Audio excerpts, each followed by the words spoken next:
It is 10 a.m. Good morning. I'm Lucas Panzica. Players back on the practice field again today at Titans mandatory minicamp. Running back Derrick Henry spoke to the media yesterday, and he was asked about a potential new contract. I mean, it's always good to get a promotion at your job. When you think so, you get a promotion. That's always good. But, yeah, man, I'm just trying to work through that. I mean, I'm currently still on a contract, and if that's what the future holds, then, yeah, I mean, that'd be great. We'll hear from select Titans players at 11:45, as well as head coach Mike Vrabel at 12:15. Big sports media news on Tuesday as Apple TV signed a 10-year, $2.5 billion broadcast agreement with the MLS that will begin in 2023. The deal includes no blackout restrictions and will carry every single MLS broadcast. That's 13 in a row now for the Atlanta Braves. Last night, it was a 10-4 win over the Washington Nationals, getting them to 36-27. Still 5 games back of the New York Mets at the top of the division. They'll go again facing the Nationals today at 6:05. For all your foundation repair and waterproofing needs, visit USSTN.com. Breaking news at once on your home for the Titans and Vols. This is 104.5 The Zone.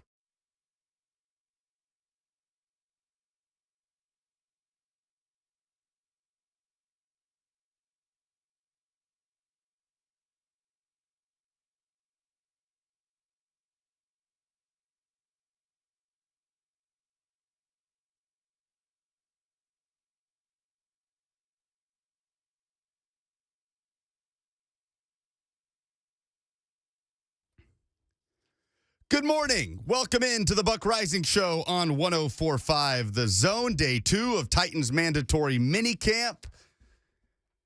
Finding out a decision tomorrow on whether or not Nashville will be a host city for the 2026 World Cup. Butch Spyridon will join us at 12:30. We'll hear from head coach Mike Vrabel, hear from Titans players at 11:45. A lot to get into on this beautiful, hot Wednesday morning on 104.5 The Zone. I am not Buck Reising. Buck Reising was late, and eventually this was going to come back to bite him. I told him I will not move spots. I will not wait for you and sit here and make our listeners sit through a 10-minute break just to hear your voice at the top of the 10 o'clock hour. So we are going to proceed as normal right here on the Buck Reising Show on 104.5 The Zone. Derrick Henry, talking a little bit about contract discussions yesterday, was asked if he would be excited about a new contract with the Tennessee Titans. Said, of course I would.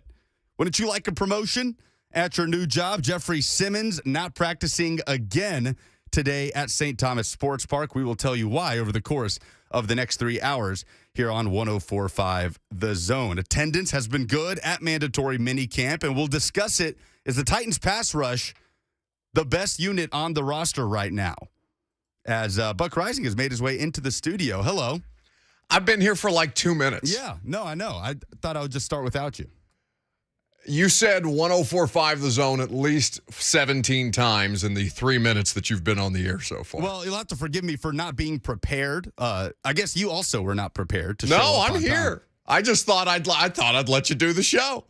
I thought I'd see how long you were going to go before you acknowledged my presence in the studio. I was here. I was ready. I still heard the I'm not music. going to lie. I was here in time to hear the music.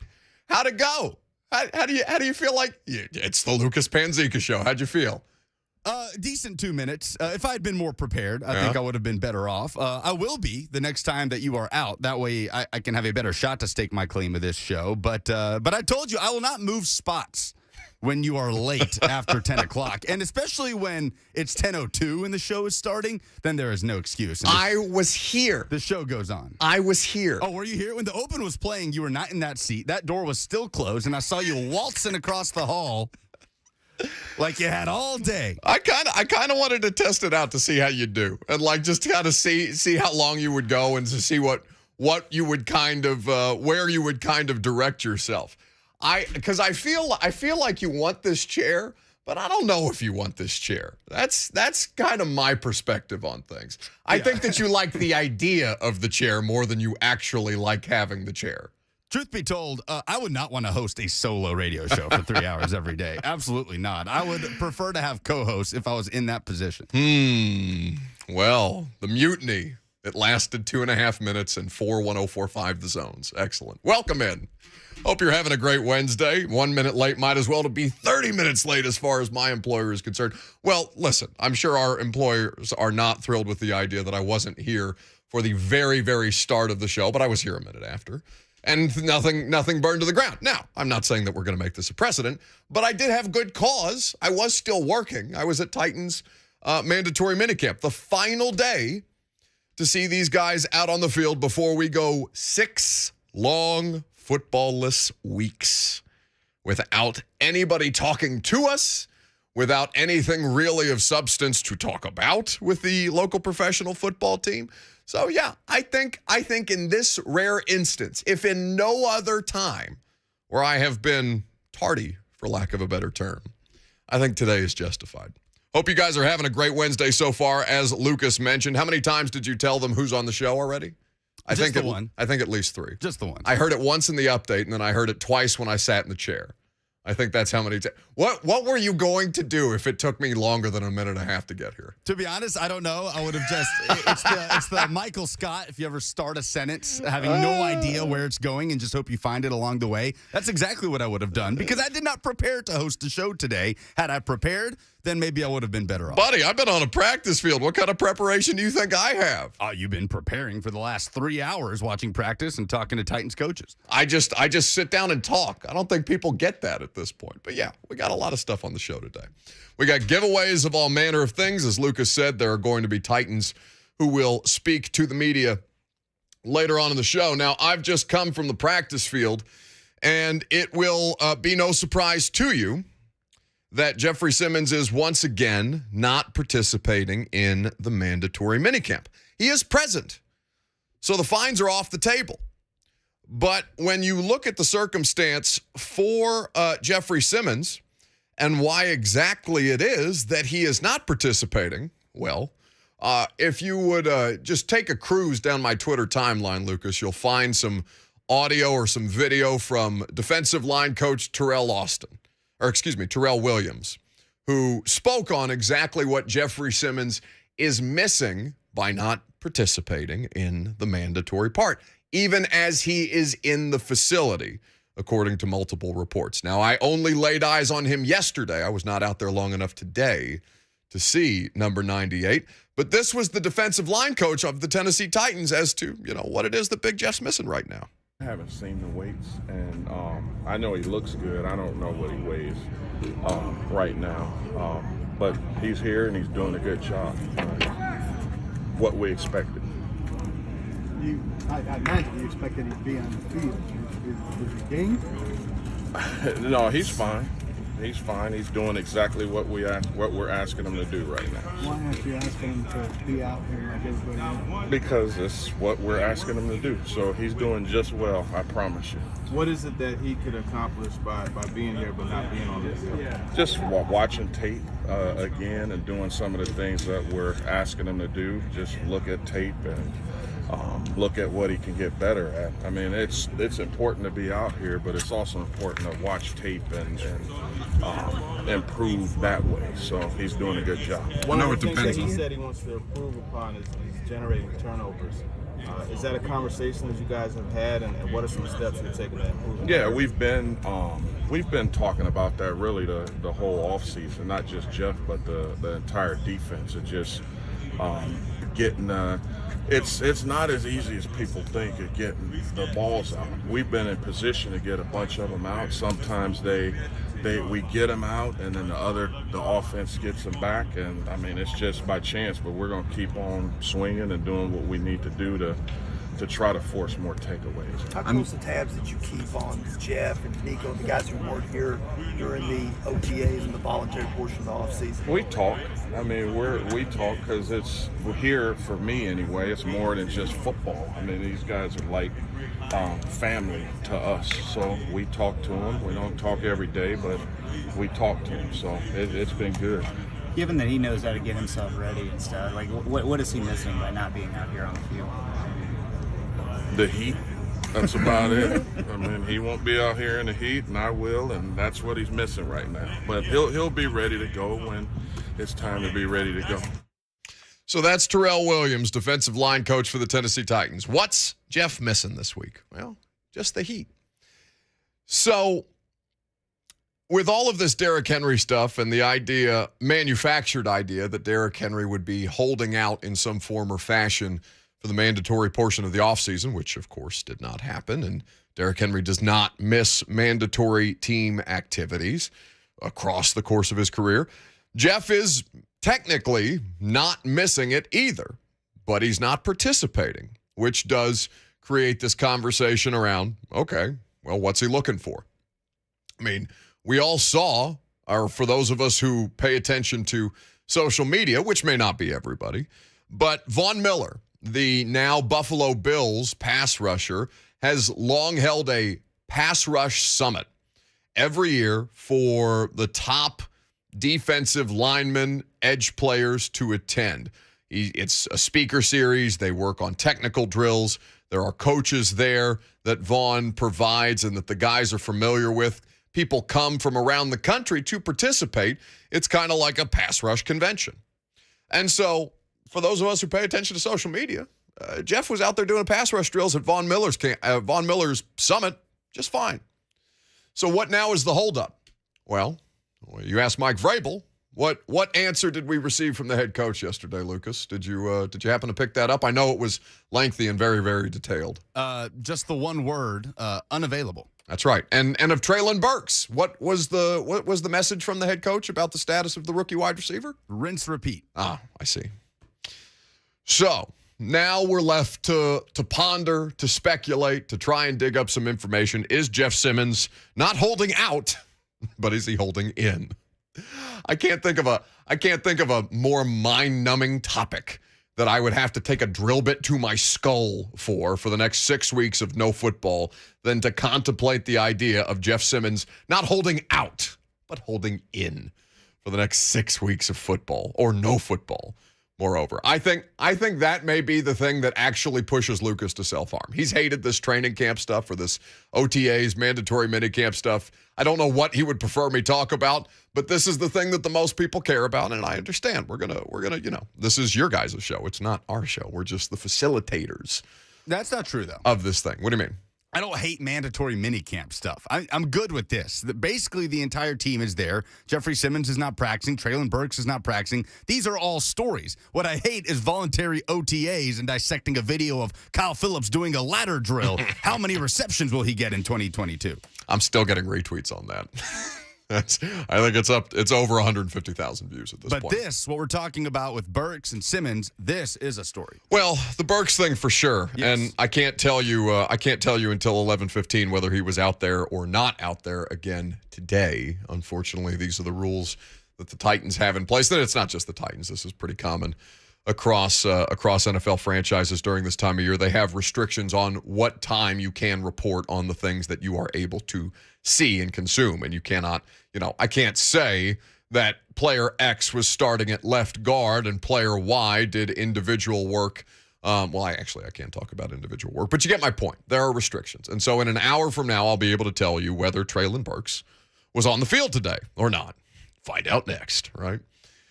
But you thought I was going to fire us into a break. Also, Derek on the YouTube chat says, Kyle Cup. Come on, guys. We've been over this. Oh, I don't have the energy for, Cooper Cup. I mean, listen, that's been so let's stay focused, okay? Let's keep it locked. The two biggest stories that will dominate this non-football cycle that we are about to enter in. It's the only non-football cycle of the calendar year. Unfortunately or fortunately, however you choose to look at this. Is Jeffrey Simmons going to get a new contract before the Titans season begins? That is the thing that I think we need to discuss, and the question that I would ask to you, because I would make the argument that Jeff is a part of the most important unit on that football team right now, full stop. And to pay him now with not 1 year left on his deal, but technically 2, because they picked up his 5th-year option. Are you okay with the precedent that sets? 615-737-1045. You can tell us if you would pay Jeffrey Simmons right now. We'll talk about some of the details, and we'll get into more of the conversations that I've just had with the assistant coaches this morning. I'm Buck Reising. This is 1045 The Zone.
The Buck Reising Show is powered by Spring Hill Heating and Cooling. Go to springhillac.com. Indeed we are. Welcome back to the show. Oh, I like this. What is this? This is Robert Randolph and the Family Band. Baptize Me. If you like the music that Lucas Panzica plays, I know it's just for the terrestrial radio audience that hears it, or I think on the app too, right? Or no? On the playlist? Like the streaming app. Like, can people hear the music that you play when we come back from commercial on the 104.5 The Zone app? I don't know the answer to these questions. Yes, they can. Just not on the live stream on Zone TV. Right, because of rights issues. Turns out labels are very, very litigious on YouTube. Anyway, Lucas has a playlist that he puts together for all of the music that you hear on the show. There's, I think, almost 350 songs. Yeah, it's a lot. On the playlist. It's in your Spotify app. Just search The Buck Reising Show. And while you're there, you can subscribe to the podcast because that is there for you too. So, Jeffrey Simmons, Hold In, and Traylon Burks, the Mystery Man. These are the two biggest storylines so far to result from mandatory minicamp. Again, I will be able to tell you whether Traylon Burks did or did not practice today at 11:15 when their practice concludes. Have to keep that state secret until then.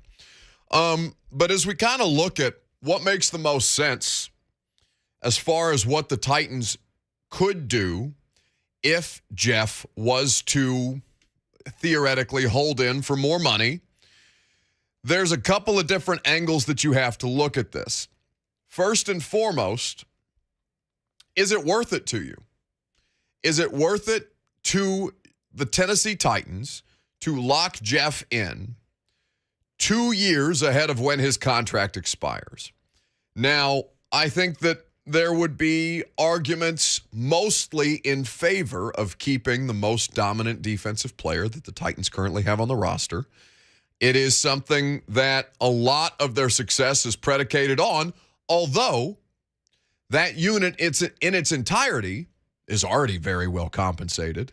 You have 3 of the 4, let's call them starting players, even though you see guys, we don't know how Rashad Weaver will factor in. We don't know what T.R. Tart, T.R. Tart's not making a lot of money, so we don't have to necessarily count him into this equation.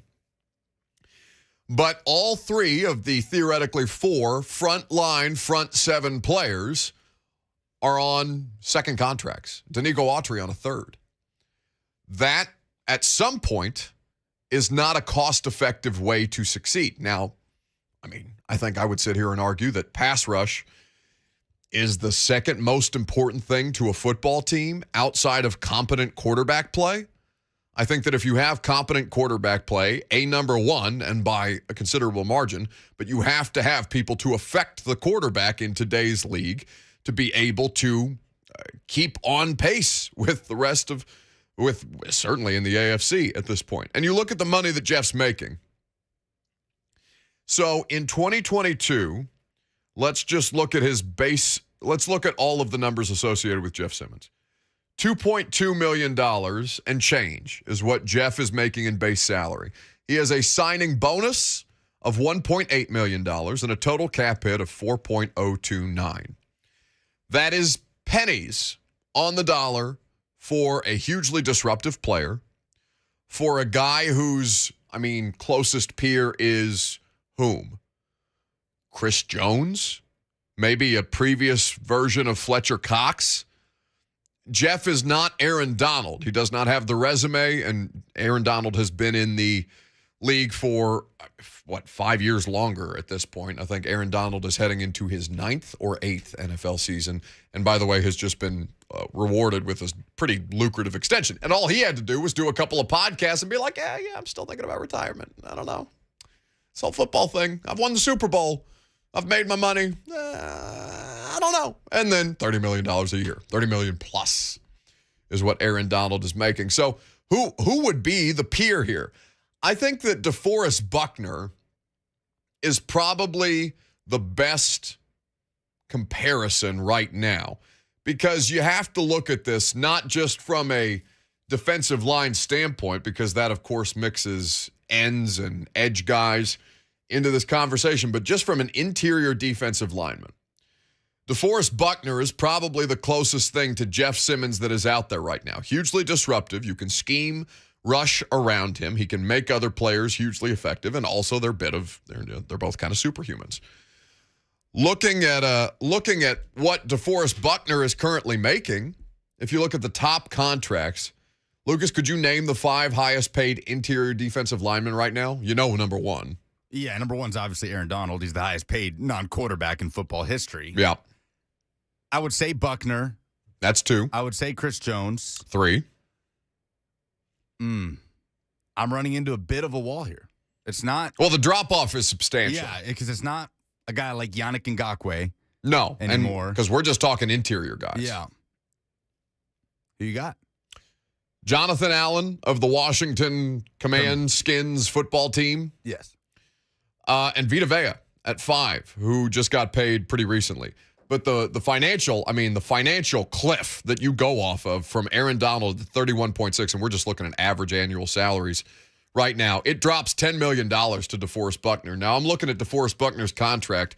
When he got paid, he signed this deal in 2020, right? The Colts traded with the 49ers to acquire DeForest Buckner, and then they rewarded him on the other side. So he's in the middle of a 3-year, or rather, he's in year 3 of a 5-year contract that he received from Indianapolis, and he's pretty cost-effective right now. In fact, he only has a cap hit of $16 million. They got the biggest cap hit out of the way in the first year of that contract when the Colts weren't paying anybody at all, and they just decided they were going to build that defense up around him. So looking at the it's a $10 million a year drop-off between DeForest Buckner and Aaron Donald. And so likely, I'm just kind of looking at the players who would be next in line to get paid. There are not, Grady Jarrett's already on a second deal. Cam Hayward's on a second deal. Eric Armstead is being paid. Dee Ford is an end. Kenny Clark being well compensated by the Green Bay Packers. He's a really good player. But outside of that, you're talking about there's not really guys out there who are next in line to break the bank in the way that we're kind of talking about with Jeffrey Simmons at this point. Poona Ford maybe making 6.1, but still I think that's on the second contract too. Sheldon Rankins, it's just a bunch of names out there. Ed Oliver's still on his rookie deal. So that's probably the next one, and he hasn't been near the caliber of player that we're talking about with the rest of these guys. And there's not a lot of those dudes out there, right? Legitimately dominant interior players who can not just smother you as far as the run game is concerned, but can push the pocket and affect the passer. That, in today's league, is, I would argue at a higher premium. And frankly, the market would argue at a higher premium than any of the edge guys who are getting paid right now. Because of the way that offenses have evolved, you understand that the fastest route to the quarterback is right up the gut. And if you're getting sacks on the outside now, it's because you're making the quarterback move outside the pocket and allowing Harold Landry or Bud Dupree, whomever it would be, Ola Adeniyi, perhaps Rashad Weaver this season. You're allowing those guys to clean up on the edge. That's where a lot of those individual sack numbers come from. Again, sacks as a total number, a good measure of a pass rush. Pressures is the best measure of an interior, or rather of a defensive player, a defensive front seven player, and that is something that Jeff, Aaron Donald, Grady Jarrett, DeForest Buckner, Chris Jones, this is something that they all excel at. So what's Jeff worth? And do you start to set the precedent of paying guys 2 years before their rookie contract is up? Now, Jeff is, I don't want to say he's not without precedent in the NFL. There's a couple of these dudes roaming around. But as far as what the Titans could do in this, I think that there is a lot of, it's just shaky ground, right? And I don't know if I personally am a little jaded just having watched the A.J. Brown situation devolve as badly as it did. I think there are probably mitigating circumstances with A.J. that may not occur with Jeff. But again, there's no guarantees on that. I sat here, told you that A.J. Brown was a lock to come back. Told you that several times.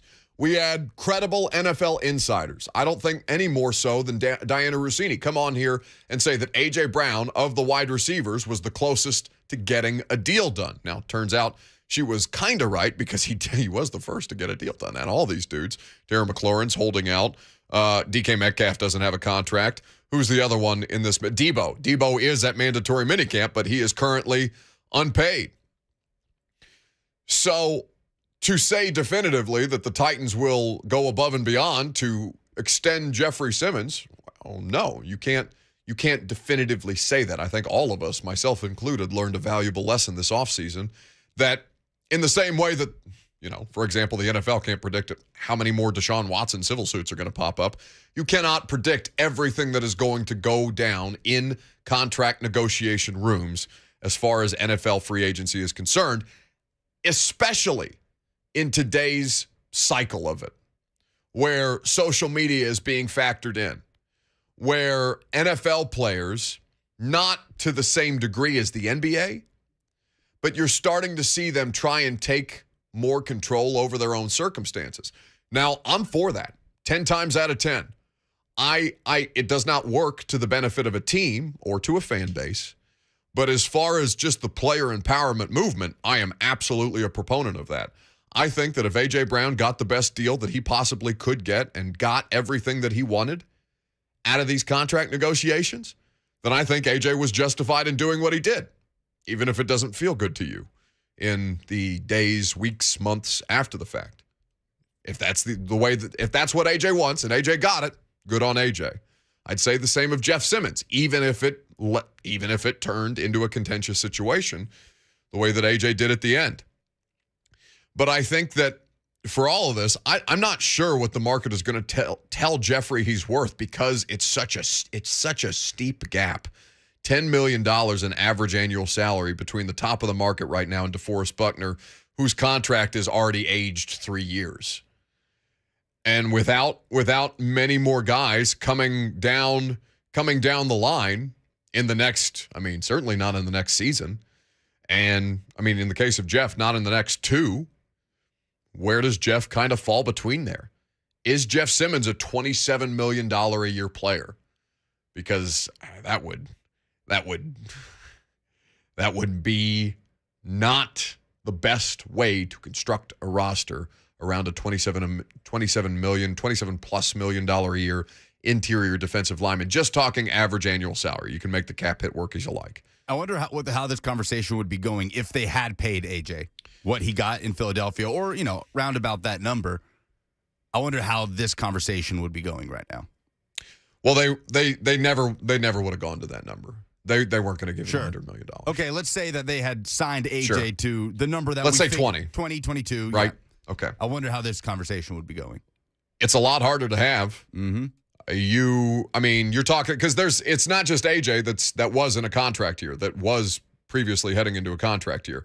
It's Amani Hooker, who is with Kevin Byard, one of the top, if not one of the best safety tandems in the league right now. I don't know that I could name 2 guys that work better in conjunction with one another than Byard and Amani Hooker. You have Nate Davis. You've just theoretically, maybe, if Dylan Radins pans out, no guarantee on that, you've just theoretically figured out the right side of your offensive line after chasing it for the last 3 seasons. Do you really want to blow up the interior and let Nate Davis walk when towards the end of last year, and really, I would say probably the better part of basically the second half of the season, Nate Davis looked, like our buddy Michael Kist would say, like a certified bleep kicker. He is somebody who is going to have a market out there, especially when competent offensive line play is very hard to come by. You're talking about David Long.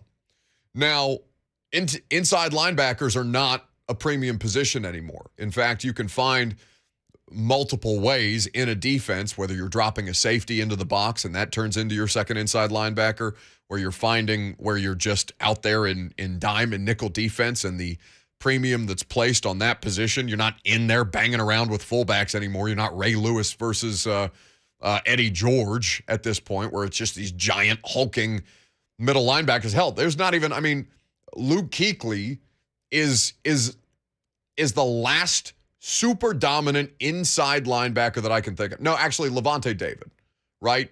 But outside of Levante David, who is an inside linebacker that you would name as being the guy at the position that's worth the kind of money that top of the market is worth? I'm looking around at the younger guys that have been drafted into the league. Patrick Queen, the LSU linebacker for the Ravens, he hasn't panned out in ways I think that they would prefer him to have. Is it Devin Bush, the Michigan player with the Pittsburgh Steelers? I think that, and then there's Devin White with the Tampa Bay Buccaneers, who plays alongside Levante David. And also because of the versatility of those two players, it's not just exclusively an inside linebacker. So these are the kind of conversations that you have to have. And if AJ ends up staying, you're probably talking about losing all three of those dudes. If you're keeping Jeff as well. And on top of that, let us not forget the fact that Harold Landry signed a massive deal, even if it's not top of the market. Harold Landry got paid this offseason too. So it's a lot of different stuff that you have to parse through. And how Jeff lands in all of this, again, understanding that, Lucas, you have the audio from Mike Giannitti of Spot Track. If you don't have it handy, it's on my Twitter timeline. I know I'm asking you to go back a week or so. But the guy that runs SpotTrack.com, right? The thing that the website that allows all of us to armchair GM at this time of year or throughout the course of the offseason. I asked Mike what the biggest misconception around the salary cap is, and basically how the Aaron Donald contract affected Jeffrey Simmons. Lucas, whichever one of those two you find, I think both are worth playing as a part of this conversation. Because basically, in today's cap, you can figure out any way to get a player under the salary cap. If you are tight against the cap at this time of year, it is intentional. You're doing it because of leverage purposes. You're doing it because that's the best financial way for you to move forward. But you can leverage yourself to make players work if you believe that the player is worth it, i.e. the Los Angeles Rams with Bobby Wagner and what was the wide receiver that played for the Bears forever that is now Allen Robinson is now on the Bears, or rather on the Rams roster. They'll probably still find a way to sign Odell Beckham Jr. and giving Aaron Donald $30+ million a year. In fact, this is Mike Giannitti talking about how that very contract, the Aaron Donald deal, may or may not affect Jeffrey Simmons' price point. They're pretty invested defensively right now, so I do think this is a situation they're going to be monitoring over the next few weeks closely, if not get something done, because the time to strike is now before things get even crazier. With higher league caps in 2023 and 24, agents are just going to continue to push this gamut more and more and more. So if he was an $18 million player 2 weeks ago, it's easily 20 now. He was a fringe $20 million per year player coming into this offseason. He's there now because of where things have gone. I'm not sure Aaron Donald specifically should be affecting Jeffrey Simmons' value that much because of the age, because of the pedigree, the resume. But you know how this works. An agent's going to take every piece of information he has and push it to the top. So while I don't believe Simmons will be market resetting with this contract, he is certainly trending towards top 5 in terms of defensive linemen with edge rush situations. So top 5, again, that's 31.6 Aaron Donald, 1. DeForest Buckner, 21 flat, 2. And this is just the 2022 average annual salary for these interior defensive players. Chris Jones at 20, Jonathan Allen at 18, and Vita Vea, who is a different kind of a player, $17.75 million a year. So the gulf there is massive from the top from the top of the market to the top 5. So where Jeff factors into this, I mean, he's got the resume of DeForest Buckner, basically. And frankly, Jeff has played in one more AFC championship game than DeForest Buckner has. So it's probably closer to that $20 to $21 million deal. If you exceed it, it's probably 22 or 23. But to get anywhere closer to Aaron Donald, Jeff Simmons is going to have a hell of a year. And for the purposes of what we're looking at right now, I want to know why he's not participating. 615-737-1045. You can jump in on the conversation if you like. We've got the dumbest thing in sports this week to do at 11. But in the meantime, a television contract deal. Are we calling it a TV deal? That's what it's been called. Okay. It's, I guess in the name, it is technically a television deal, but it's not actually a television deal. We're going to tell you what a market resetting thing has just happened for one professional sports league and why it affects all pro sports leagues and their media contracts coming up next.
Oh, this speaks to me. The boss. Love to see it. Live music announcement, by the way, earlier today. Live on the Green's back. That's a huge deal. Fully back. That makes me happy. That makes me very happy. I've only been to Live on the Green once, but it is a spectacle each and every time if you live anywhere around downtown Nashville or if you just like live music during the summer, because the damn thing is free for everybody. And it gets some great talent. Right? Moon Taxi so far is the only announcement. I think the last time I was there, Cage the Elephant was like one of the headliners. That's probably been 4 or 5 years ago. Gary Clark Jr.'s played at St. Paul and the Broken Bones. I mean, Margot Price, the list is long. So, great news from that. You were worried that it wasn't going to come back. Yeah, I really was. It hasn't happened since 2019. I don't know how Lightning 100 figures that out. It seems like a massive undertaking, especially if you're not charging admission. Now, I saw something about VIP tickets today, though, because I thought about if there are VIP tickets to buy, I would prefer to do that as opposed to. They've always had VIP tickets where there's a VIP section that you can sit in. There's food and drinks and stuff, and backstage tickets, stuff like that. Is that like artist passes at Bonnaroo? I'm not sure. I've never done artist passes at Bonnaroo. I got offered them once, and I said no. I didn't want to go out I didn't want to drive to Manchester. That's crazy. I'm not. You and I are different that way, you know. I will say Bonnaroo's this week. Is it? And the heat is going to be insane. No way, man. Yeah. There's nothing about that appeals to me. I don't care. It could be Bruce Springsteen, Elvis, Johnny Cash from the Beyond, and Tupac, and I would not go to. I would go for that. No, I would not go for that. It's just there's nothing that's worth that amount of discomfort because nothing. I don't know. There's nothing to me worse than being hot and sweaty outside and having no escape. Like there's just nothing worse in the world. Maybe the crustiness that you feel after you get off the beach, like before you finally hose yourself off. And just like you've literally been baking in the sand. No. Yeah, that's tough. I hate being sandy after you leave the beach. Oh, this is interesting. Murph says on YouTube, I don't have a way to verify this, so perhaps I shouldn't. But they say, is Murph saying they've only sold half the tickets in the Zone TV chat? Are you talking about Bonnaroo? To Bonnaroo? That would make sense, man. Yeah, I don't know. Who's the headliner? Oh gosh, I've already forgotten. Well, that's not good. Especially you, who tracks this stuff religiously. I always track it as soon as it comes out, but then if I'm not going to go, I just kind of dismiss it, and I decided pretty early. You've got Tool, Flume, Stevie Nicks, Machine Gun Kelly, Millennium. I mean, there's some. Robert Plant will be there. Yeah, no, I wouldn't. 21 Savage. Yeah. I think it wasn't enough for me to pay for it. No, I understand. 615-737-1045 if you'd like to jump in on the conversation. Well, and that between that and CMA Fest, that we really didn't talk about CMA Fest, but it was just so cool to see that back. We're going to get into this Apple TV MLS deal here in just a second, and why it affects things like NFL contracts, media contracts, and things of that nature. But I thought that CMA Fest, to see that back, even as I'm not really a country music fan. Like we have friends that obviously do country music and work around the country music scene. I mean, hell, we're what, a block from all the major music labels here off Music Row. It's just that doesn't really appeal to me, which is fine. It doesn't matter either way. It's just about the spectacle of it, and to see CMA Fest back after this being 3 years removed from the last one. It made me feel so happy, even as it's a tourist disaster and all the different things that come into that, and traffic is hell and it's 110 degrees, even though the weather was great for it. It was cool to see that. I'd never heard a Brothers Osborne song until I went to CMA Fest, and I thought they were great, and I love the way that they got the crowd into it. The energy was there. I know the one Luke Combs song, right? What's the Ice Cold Beer Never Broke My Heart? Is that what it's called? Yes. Okay. What are you making a face about? Nothing. What happened? No. You can't. If I throw it to you on that, there's a reason for it. You can't give me nothing on the air. If you look up like modern country in the dictionary, I think that song is what comes up. Well, yeah, I mean, but that's, I'm not the audience for anything outside of modern country, so that's the one that I'm going to associate. I don't know another Luke Combs song, and that's nothing against Luke Combs. He's obviously got a massive following, but to see the crowd getting into that song with Luke Combs, 60,000, 70,000 almost people in Nissan Stadium, that was I want to do more live music stuff this year, and I think Live on the Green is a great example. All right, we got distracted. Let's talk about this incredible deal that Apple TV is putting together with one major sports league and why it's going to affect the NFL specifically coming up next.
It is 10:59. Good morning. I'm Lucas Panzica. Players back on the practice field today. A Titans mandatory minicamp at St. Thomas Sports Park.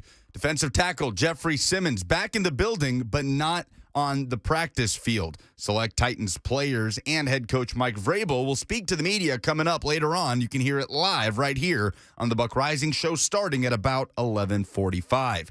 Big sports media news on Tuesday as Apple TV signed a 10-year, $2.5 billion broadcast agreement with the MLS that will begin in 2023. The deal includes no blackout restrictions and will carry every MLS game. For all your foundation repair and waterproofing needs, visit USSTN.com. Breaking news at once and your home for the Titans and Vols. This is 104.5 The Zone.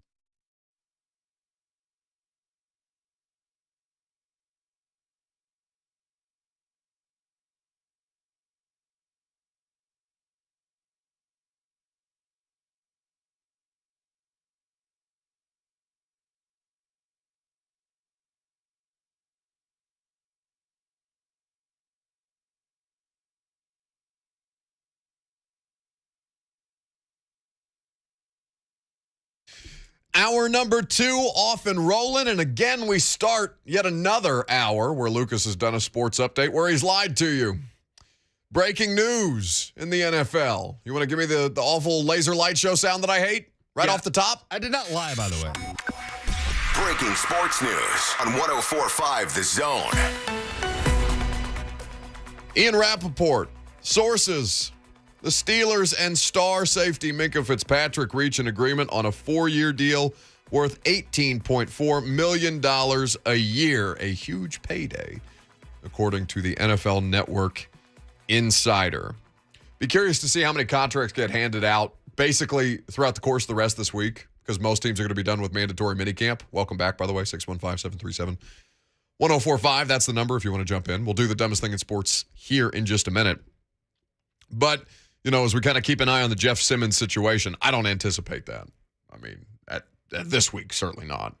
I don't know that I'd anticipate that with 2 years left on his deal. But as Jeff continues to not participate in the final day of mandatory minicamp today, then I think that's something that that people should keep in mind at this time of year. And still, I get questions about the offensive line situation in the wide receiver room for the Titans and why haven't they signed anybody. I told you guys, on Julio Jones cap relief day, for those of you who celebrate, I told you that they weren't going to go on a June spending spree. And to this point, all they've done is basically churn the bottom of the roster with some dudes that you've never heard of. So just something to keep in mind. But before we get to the dumbest thing in sports this week, Lucas brought this to my attention earlier, and I wanted to get your perspective on it, buddy, because of all of the different details that are in here. Apple TV, more specifically, is going to stream every MLS match from early 2023 through 2032 in their Apple TV app. So this is a massive deal for the MLS. It's a massive deal for Apple TV as they venture into the live sports rights games. They're doing something with baseball this year, right? I think there are select games, baseball games on Apple TV. But it's the first time that they've had live sports rights that way. Yes, this is the first package deal Apple TV has ever entered in the sports atmosphere. So while some games and I'm reading an article from The Verge right now, while some games may still air on linear TV networks like ESPN and Fox, this gives Apple the global exclusive on an NFL Sunday ticket style offering for the league. This is going to make a big deal for people who don't already consume soccer, but you want it mainlined if you're trying to mainline soccer into your face the way that we do on football Sundays with Red Zone and Sunday Ticket. This would be an incredibly attractive situation for fringe soccer fans to try and get involved. And as a bonus, it gives Apple TV these live sports rights. I mentioned this in terms of the NFL because I just saw that Amazon picked up Richard Sherman. He's going to be a part of their Thursday Night Football package with Al Michaels and Kirk Herbstreit. I did not see who else has been announced as a part of that broadcast crew. Do we know who's doing sidelines for them? I can find out. Wouldn't it be interesting if they tried to do with what college football has done, which is analysts on the sidelines, right? Tom Luganbill, our buddy at ESPN, was one of the first people to get out there and kind of do that. Cole Kubelik does that as well. but I would love to see Richard Sherman sideline reporter. I think that access would be monumentally better than what we're currently getting from, media member type X like me on the sidelines, which is unfortunate because those jobs are great. And they're, people like me work your entire careers to get those kind of situations like Aaron Andrews or whomever you would select as a notable sideline reporter that you recognize on NFL games.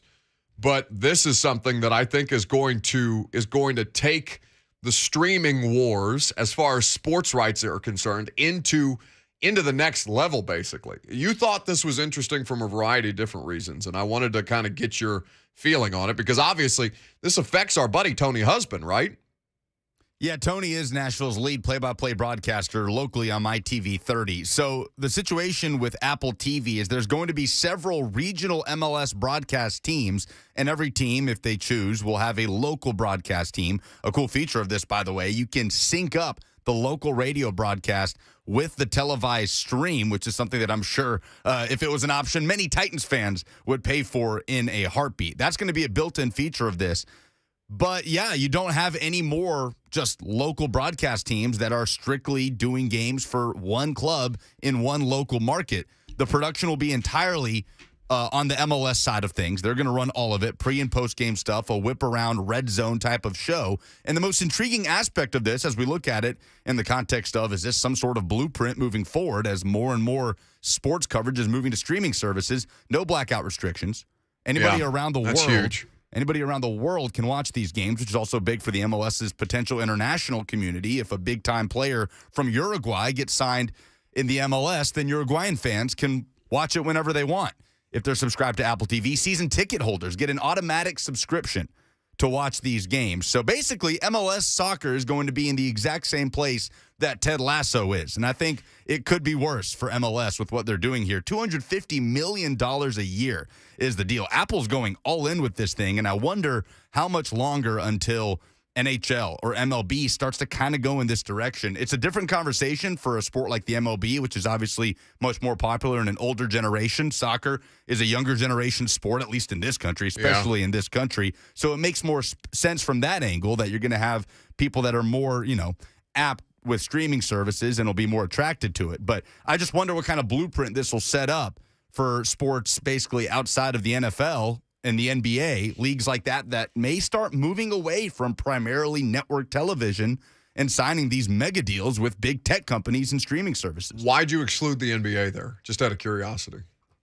I couldn't see the NBA moving away from, NBA Finals on ABC and TNT with Charles Barkley and Shaq and Ernie with Turner Sports. Right, but we're talking about playoffs there. Sure. Regular season. I mean, the NBA TV ratings are abominable. No, you're right. You're right. And the same with MLS. MLS television ratings. My biggest holdup here when I first saw it, I was initially hesitant because I said, I don't like that I can't flip around and the casual fan can't flip around and say, oh, here we go. NYC FC playing Chicago Fire. Let me tune in here and see what's going on with MLS. But as I thought about it, the ratings are not good for MLS on network television. The production's not that good. It's essentially just a 2-hour broadcast. Kickoff, the game happens, final whistle, and then on to the next thing. You don't have these pre- and post-game productions that Apple TV is going to offer, which will all be produced by the league itself. It's going to be better content, and I think it's going to be just structured better for the MLS fan and will be probably more likely to attract the soccer fan that maybe wants to get into MLS as the league grows and becomes more competitive.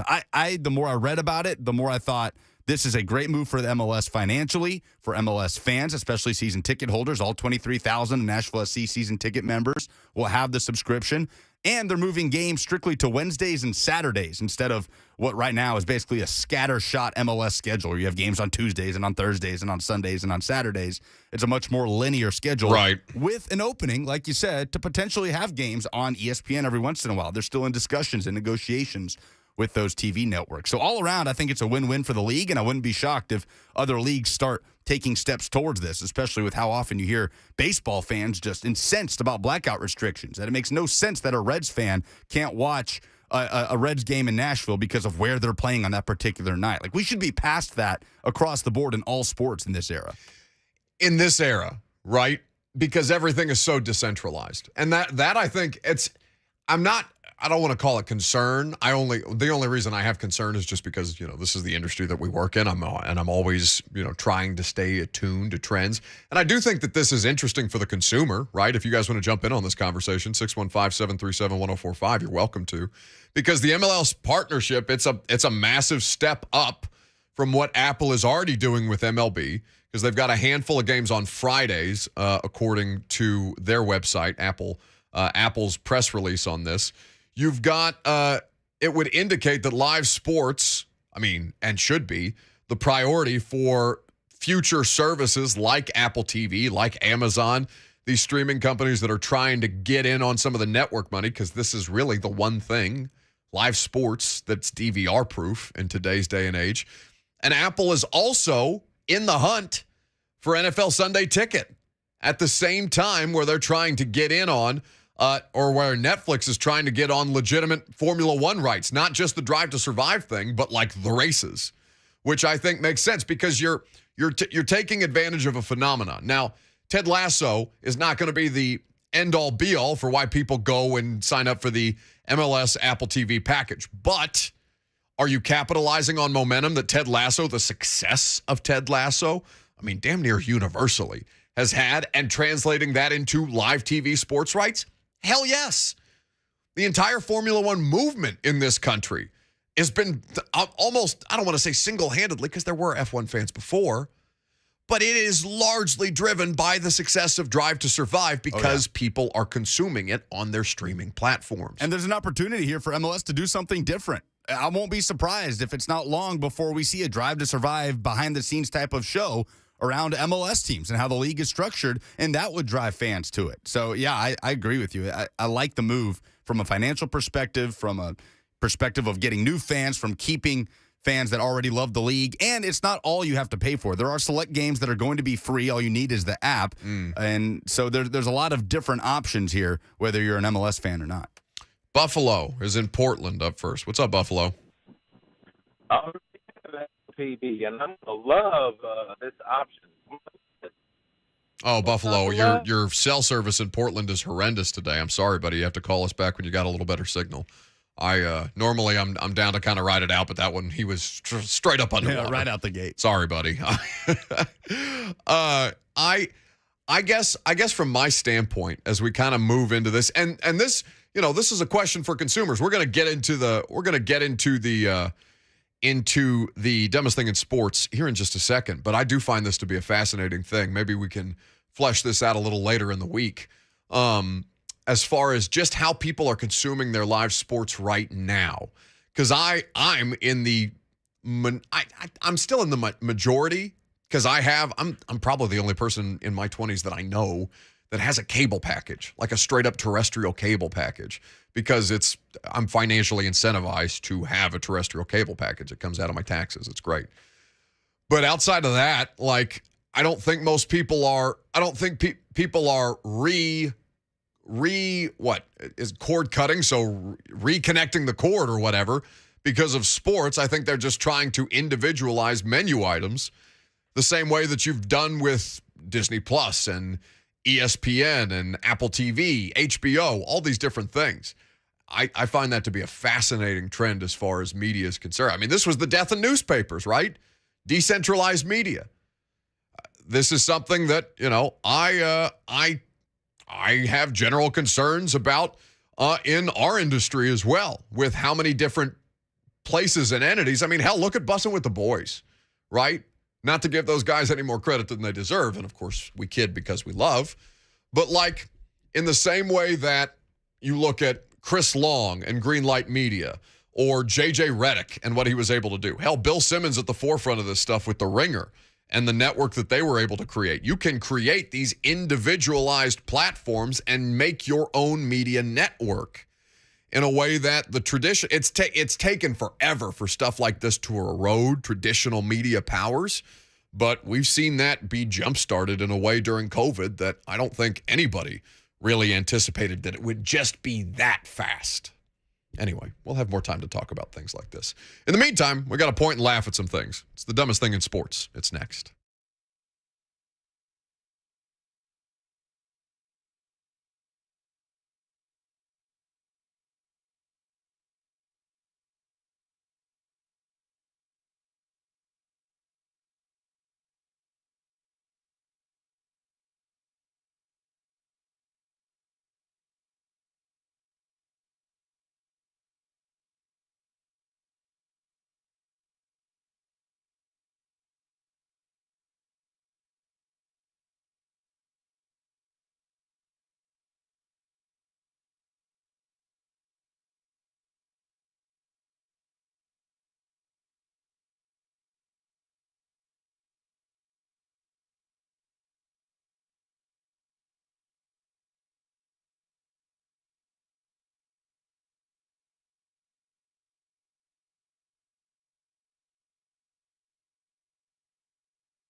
The Buck Reising Show is powered by Spring Hill Heating and Cooling. Visit springhillac.com.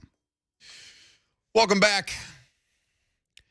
We got a pretty good show today. We're going to hear from some Titans players. They're off the practice field, by the way. I can tell you now definitively Traylon Burks did not practice again today.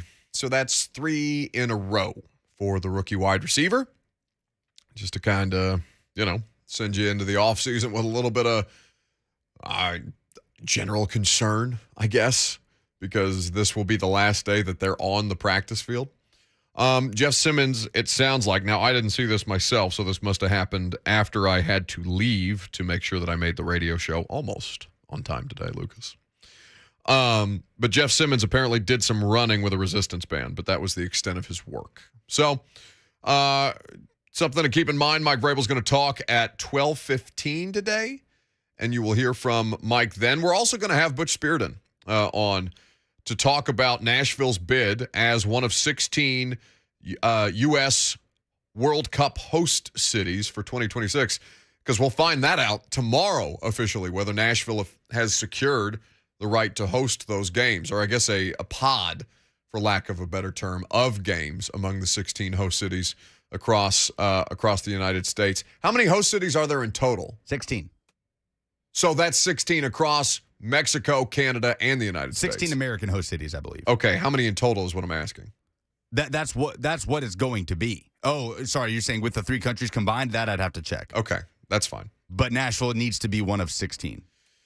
I think that would be fairly easy for us to be one of 16, but we'll talk to Butch about it because, I think things are, I read a Ben Wright article that Lucas sent me yesterday about things kind of being on the fence and this being one of the more stressful things that the city of Nashville and the Visitors and Convention Corporation has had to put together the bid for the World Cup. And I'm sure they're salty as hell about the Qatar thing because the reporting on that is, Qatar, rather. I'm salty too. Okay, speaking of salt, dumbest thing in sports this week. Let's ride. Let's be honest. You've already seen something this week that made you say, "What the is this?" That's bullshit. What the hell? Give me some more now. Something so mind-numbingly idiotic that you just want to get it off your chest. Dumber than a second coat of paint. Some idiot. You are really dumb. For real. It's the dumbest thing in sports this week on the Buck Reising Show. Indeed it is. And I got a gift for you since it's Dad's Week and we're celebrating all week long leading up to Father's Day on Sunday. Don't forget. You can give us the dumbest thing in sports this week right now for your chance to win a $50 gift card to Scoreboard Bar and Grill. Love my friends at Scoreboard. They make a lot of the football season coverage possible, and they can provide a nice meal. Or if you just want to spend $50 on drinks, you can do that. They've got all kinds of great stuff out there. Live music, the whole 9 yards. 615-737-1045. You give us the dumbest thing in sports this week, I'll give you a $50 gift card to our friends at Scoreboard Bar and Grill. So I think, are we both doing things from the world of golf today, Lucas? It would appear that way. Okay. Well, let me start. So this live golf thing that we have covered at some length, we had Bob Herrig on last week from London to talk about this because they were in the middle of that event, and now the U.S. Open is underway, and Brooks, you'll hear from Brooks Koepka later on. But I think that when you look at the circumstances for this, and this is a less than ideal time for our internet at the station to go out, Lucas, did you notice that? I have not. My Wi-Fi just went down. I'm pulling up the article for me to cite my dumbest thing in sports this week. Anyway, I've got my iPad hotspot. We're good. Phil Mickelson remains the dumbest thing in sports this week. Phil Mickelson more so than anybody. Because not only did he participate in this live golf event in London, but he trotted out there on the course. Did you see this? In a Masters pullover, in an Augusta National pullover. And that was immediately screaming from Augusta came all kinds of lawyers saying, you better black that logo out on this YouTube live stream of Live Golf or there will be litigation because we do not sanction this. We want no part of this. You are not going to make any kind of statement by wearing our attire, even as you are a Masters champion in this rogue golf league. Phil Mickelson, who sold out, and listen, you can be cool with Phil selling out. You can think Phil's a scumbag for selling out. I happen to lean more towards the scumbag side of things, but I would also tell you, for anybody that would whataboutism me today. I feel the same way about the NBA in China. I feel the same way about, I feel the same way about the way that our government operates with certain entities outside of the United States that have human rights issues. I don't like this stuff, and Phil Mickelson is the face of it. He's this disheveled, disgruntled, washed up, haggard-looking, cocaine eyes or not, face of this. And I cannot think of somebody who I hold in less regard than Phil Mickelson, even as he's the second most important name in all of golf? I would make that argument easily. It's Tiger 1 by a mile, and then it's probably still Phil 2. But, Phil the sellout is my dumbest thing in sports this week. Mine is also live golf related, but I'm going to focus on Brooks Koepka, who was speaking to media ahead of the U.S. Open this coming weekend and expressing his frustrations at the questions being levied towards him. Excellent. Let's hear from Brooks, shall we? Brooks, is there a figure at which you would swap tours? Does that exist? Is it as simple as that? I haven't given it that much. I haven't given it that much thought. Really? I don't understand. I'm trying to focus on the U.S. Open, man. Like, I legitimately don't get it. I'm tired of the conversations. I'm tired of all this stuff. Y'all, like I said, y'all are throwing a black cloud on the U.S. Open. I think that sucks. I actually do feel bad for him for once. Right. Because it's a situation. Like, we're here to play, and you're talking about some event that happened last week. Well, there's events going to be going on now for the next foreseeable future. I know, but you can't drive a car looking in the rearview mirror, can you? Wouldn't have thought so. Look, I understand Brooks' frustrations. I really do. That the focus is not on the U.S. Open this week. It's on live golf and how it's affecting the PGA Tour and the game of golf globally.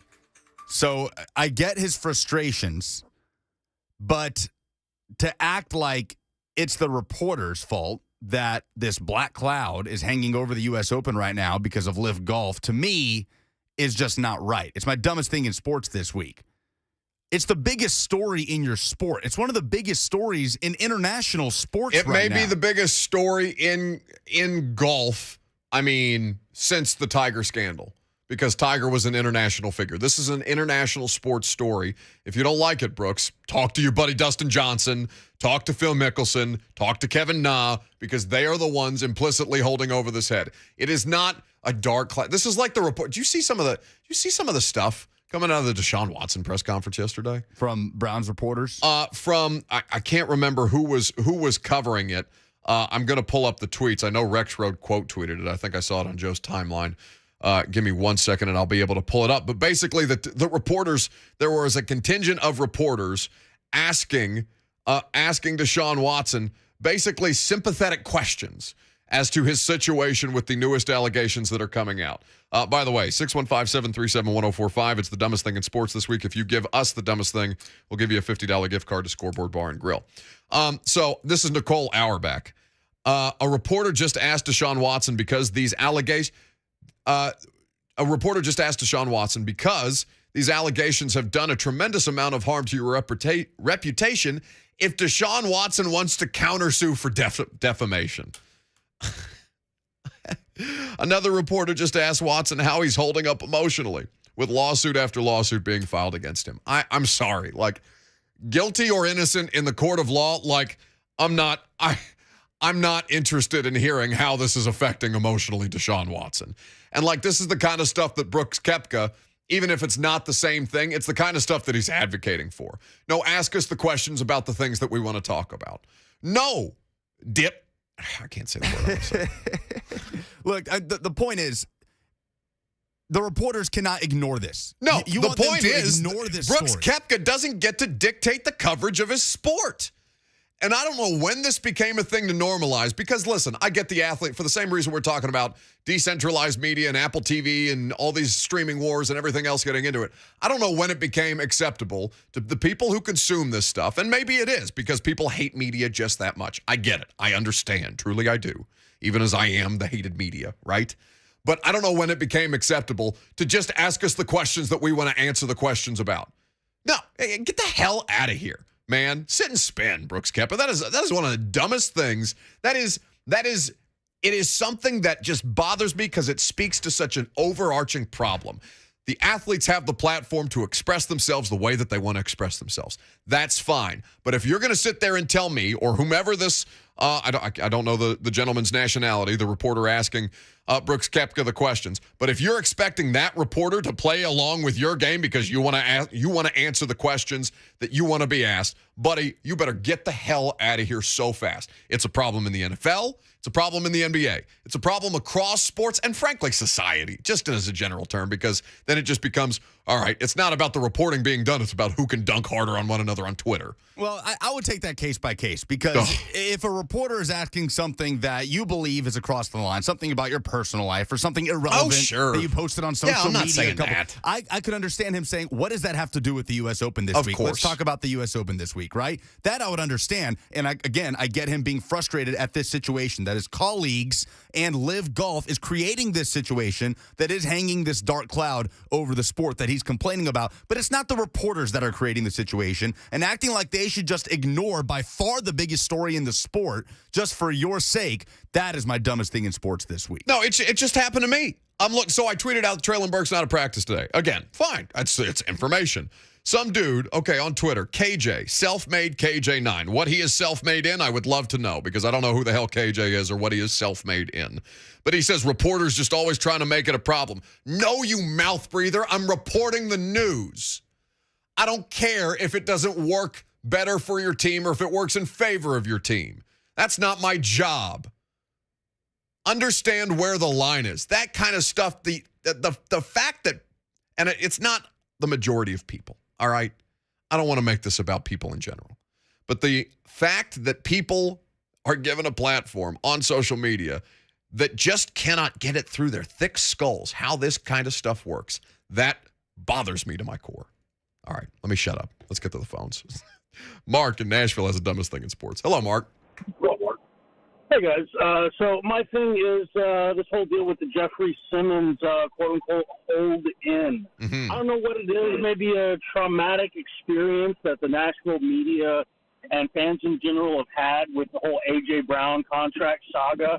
And now anytime there's any whisper of a player potentially getting a new contract, whether it's Derrick Henry or Jeffrey Simmons, that there's some sort of now PTSD response that we have to start freaking out over them wanting a new contract. It's ridiculous. He still has his fourth year on the rookie deal and a fifth-year option. We're talking about, at this point, an extension, not a new contract.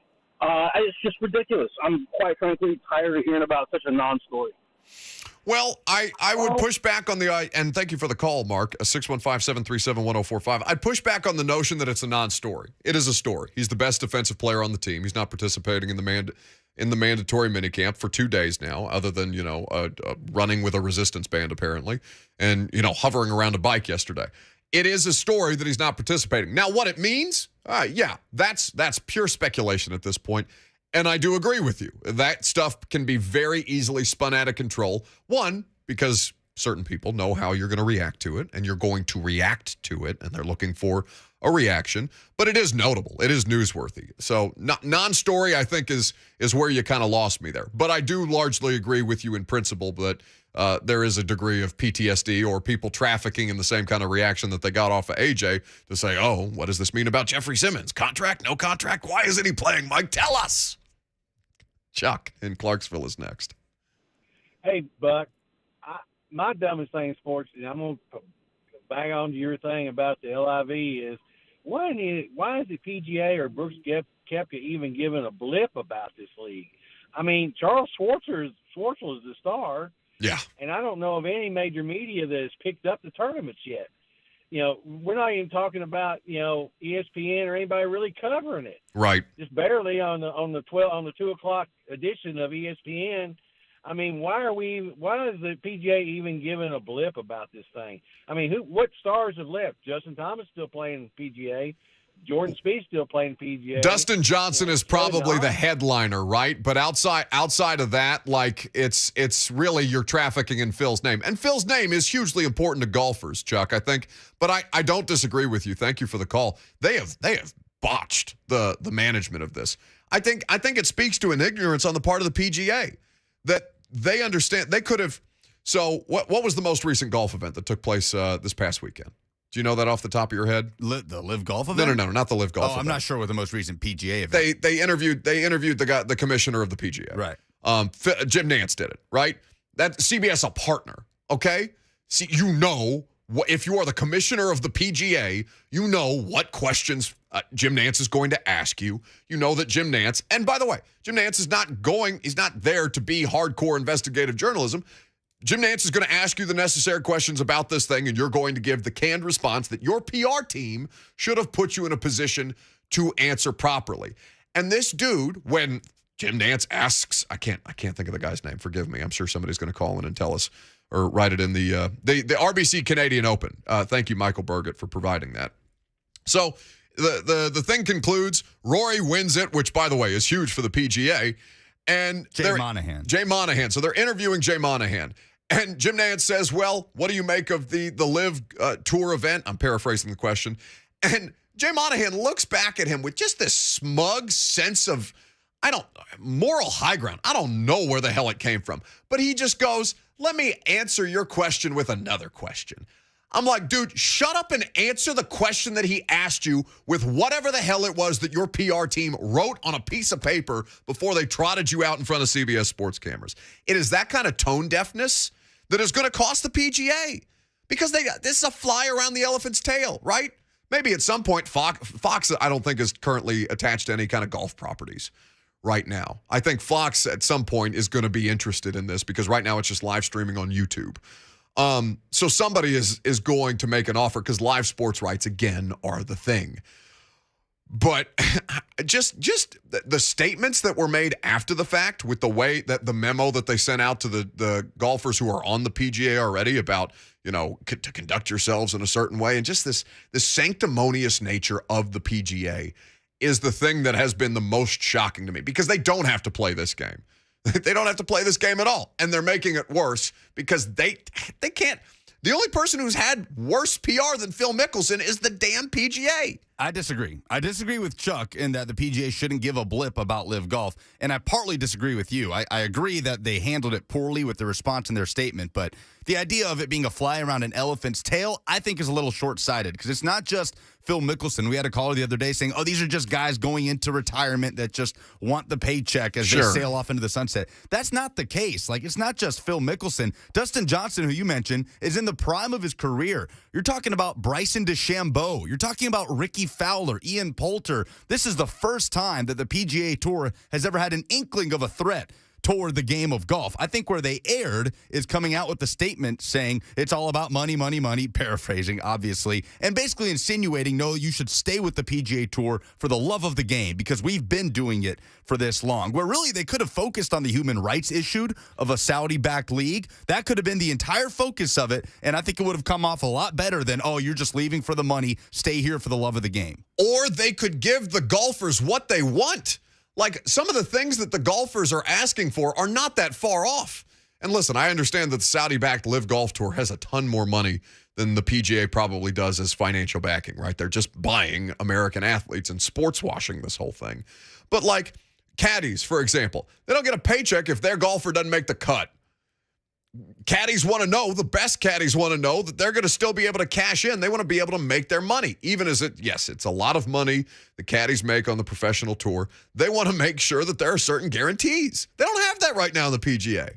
That's hot trash because Live Golf is going to turn around and say, yeah, we got the money to do it. Take it all. And if it's not enough, take more. What was that? What was the offer they allegedly had on the table to Tiger? It was a lot of money. Just absurd. I mean, approaching on $500 million, I think. But I think the I'd idea have to go find the details. That they should be ignoring this is short-sighted. Yeah, it's just this kind of old. It's the NCAA, right? It's this. We've always been the thing. Why should we stop being the thing? And then all of a sudden, the Supreme Court tells you, you're not really the thing anymore. Change it up. Wait, somebody else can do this too? Yeah, that's right. Chris in Gallatin is next with the dumbest thing in sports. Go ahead, Chris. Hey, Buck, you better check your blood pressure. You're getting crazy. I know. I don't know what's wrong with me this week. I've been a little angsty, Chris. I don't know what's happened. I think the dumbest thing in sports is Zion Williamson thinking after giving the finger to the bosses there in New Orleans for 2 years that he's going to want to play for them for another year? Like, they're going to be dumb enough to sign him for more money so he can give him the figure again? I saw this as a headline. Thank you for the call, Chris. The Zion Williamson thing is fascinating. I do want to be here in New Orleans, he says of his future 2 days ago. Happy, healthy, and expected to sign the rookie max extension, as according to several credible NBA reporters, as of 19 hours ago is when the latest article I'm seeing is written. I'm unfamiliar with the details of Zion. All I know is that, thank God, the Grizzlies got Ja. That should be the thing that we leave you with. We can take more calls about this coming up next, specifically about Live Golf, because I know people are passionate about it. Do you want to assign a winner for the dumbest thing in sports? Yeah. Who do you think? I disagreed with Chuck. I disagreed with. Well, I don't know enough about the Zion thing, so I don't want to fault Chris because of that. We can talk about it during commercial. Okay. More calls on Live Golf next.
All right, surprise. Jeff Simmons is at the podium. He's talking about a variety of different things. Let's go live to St. Thomas Sports Park to hear from 98. I think that it helped me, especially later in the season, from getting even banged up or whatever it may be. And I think that just, with me, I feel good when I'm light. I feel good, because I still feel strong. I still feel like myself. So I think just me getting down and being consistent at, right around, maybe 295, but right around 300 in that range, I think that'll feel good for me. And just being able, to help the team the best way I can by staying healthy. So. How was the Von Miller, the pass rushing summit? How was that for you? Oh, it was great. Of course, with Von Miller, he'll tell you that, we didn't do really drills. I walked through a lot of stuff with D. Ware, but, just to be around them guys, Calais Campbell and all them older vets, just to hear their perspective on the way they rush and the way they attack guys, I think that was good for me because, especially being a young guy, I'm there with a lot of guys who have 100 sacks. I think it was like 3 or 4 guys that in the 100 sack range. And, of course, it's a pass rush summit, so, I'm all ears to it. And also, we just went on the field. It was also, went to the film room. So I think that was my biggest thing, to get around them guys, to see how they think, how do they approach, certain blockers, if it's a jump setter or whatever it may be. So I had a great time just to learn. I took a lot of notes. I made sure I had me a notebook and pen. So I took a lot of notes from them guys. And, it was just great to be around all them vets. So. Where'd you play at last year, Jeff? I would say I was up like 312, 315. I wanted to come in a little lighter, but that wasn't the case, I guess, all season. And I think that's where I said the consistency with my weight, I guess, watch what I eat later in the season will help me out as well. Aaron Donald's been the standard for a decade on the defensive line. Do you think, in your mind, you can be that next guy? I mean, everyone played the game different, and like I said, when a lot of guys, and I get asked a question like that all the time, I'm my own player. I feel like I play the game different than Aaron Donald or whoever the next guy may be. So I think that just when I'm playing the game, I want to be around the ball. I don't want to just make sacks or tackle for loss. I want to chase the ball down the field. And a lot of people ask, how do you separate yourself? I say, turn on the field and see that. Like I like to chase the ball. I like to be around the ball. Like Coach Vrabel always say, you never know. Big guy running to the ball always create, good things happen, and that's fumbles or whatever it may be. So, pick up a fumble if somebody knocked the ball out.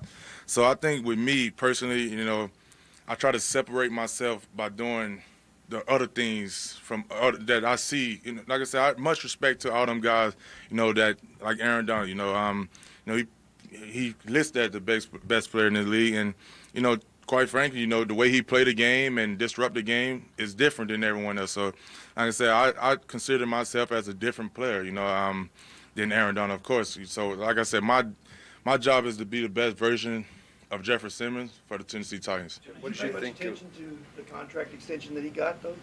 I mean, we all see that. It's in the media, but like I said, when it's time for the talk contract, I don't want to be a part of it. That's why I got a team around me to handle that. Like I said, the team that I have, I know that they want the best for me, and like I said, that's not in my control. That's for them to handle. I think that's why they get paid the way they do, to go talk to them guys upstairs. So, like I said, I have a team in place to, when it's time to talk contract, they'll be ready to talk to. Is there a reason, Jeff, that as far as we know now, do you think you'll start training camp on time? Is there any reason to think you wouldn't start training camp on time? My goal is to be here when they tell us to report, and like I said, I see you guys at training camp. I'm been on the plan with Coach Vrabel, and them telling me, like I said, when it's time to report, my plan is to be here. Who's the team, Jeff? I got a team around me. I'm sure that it'll be out soon, but I'd rather not call their name. But I would say one of the guys that been around my whole life is my uncle Jason Hatcher, and he kind of got a team around him as well that he built and that we both met with. So eventually I'm sure it'll probably be out who the team may be, especially if it is. They start to talk, but like I said, my job is to focus on football right now. I want to be in the best shape I could be to report back to camp, and that's just what I'm focused on. Jeff, you talked about the diet, and that sometimes is the hardest part for players. Have you done anything, brought in a chef, maybe done something like KB was talking about, he did that, just to make sure that consistency stays throughout the season? Yeah, I think with me, like I think my biggest thing is just being able to, I guess, not cheat with it. You have them days where you just want to say, forget it, especially late in the season where you're like, all right, I'm feeling good at this weight. It's no sense of trying to do extra. So I think my thing is just staying strict on myself, because I think trying to stay strict or, having a diet, I wouldn't call it a diet. I call it just letting stuff go, or, if it's snacks or whatever it may be, just putting the right thing in your body, not just for football, but, your health. So I think that's my biggest thing. How can I just stay, consistent with what I put in my body? Hey, Jeff, the plan you were talking about that you and Ray were going to not be on the field, is the main idea just to be more cautious during this part of the year? I mean, like his answer was just, I'm not available to practice, and, to be out here today, I guess, like I said, I'll be out there in camp. My goal is to be out there in camp, and I guess, we got one more day here, so, I guess when it's time to be out there for camp, my plan is to be out there, and I think that's a question for Ray. So. As a guy who loves ball and talked about how much you love ball, how difficult is it for you? You have the plan, but you want to be out there, right? How difficult is it? It's always difficult not being on the field, no matter if it's OTAs, minicamp, or whatever it may be. It's always great to be around your teammates, and I think, building a team not just on the field. I think it's all about, especially relationship, with your teammates. It's in the building, in the locker room, and not just at the football facility. How can we get together? I talked to a couple guys this week. What can we do to, especially, on defense, because that's where I'm playing at. How can we get together on defense, especially the front four, to bond more? Because that's one of the things I talked to, some of the vets at Minicamp, and I was talking to Justin Houston. He was just telling me, man, y'all got something special. You don't want to lose that because y'all don't gel together. And that hit me because I'm like, we do have a special group, but, we're not going to gel all together just on the football field. How can we, get away from the building, join together, fellowship together outside of football? So, and I think that's, where that come in play at. I want to be on the field, true enough, but, it's not about just being on the field. And I think that's what I've been doing since I'm not on the field, bonding with them guys in the locker room and, hopefully outside of the building. This team you've put together works for you, correct? They follow your instructions, or are you following their instructions? You said the team or? The group that you've put together, your uncle and the other contractual. Of course they, I'm the player in this. I'm playing right now, so I'm with whatever they think best for me, and whatever they're around. Of course, it's nothing they're gonna do without asking me. There's nothing they're gonna run everything about me, and that's what our business is about. And our business. Our thing is walking business. So it's my body, it's my business. Like I said, everything come through me. So it's like I said, it's not they telling me what to do and I'm telling them what to do. We're a team, and that's why we work together. So you know precisely what's going on upstairs because you're in charge. I don't want to know, and unless they come to me, I haven't heard nothing about a contract because I'm not. If they talking about contract, they're talking about contract. I don't know because this is what I'm focused on. Who's your agent through the Players Association? We haven't discussed none of that right now. Like I said, we have a team right now that, no one is just pointed at a person right now. Like I said, when I do figure out who exactly my agent is going to be, if I do sign with one, it'll come out pretty soon, I guess. Jeff, how much did it bother you what happened with AJ, where a contract was a part of that, it's going to not be in here anymore, that whole situation? Honestly, man, I'm my own player. We're going to miss AJ around here, but, that don't have nothing to do with me, honestly. I think my goal is to do my job, and I don't play receiver. I play D-line, so, I'm still here. I got to still be a leader for this team and just play my role. That's Jeff Simmons talking about why he's not participating in mandatory minicamp right now. We're going to get into more of those comments. Your phone calls are welcome, 615-737-1045. Quickly, though, before we do that, got to award a winner for Dumbest Thing of the Sports Weekend for a $50 gift card to Scoreboard Bar and Grill.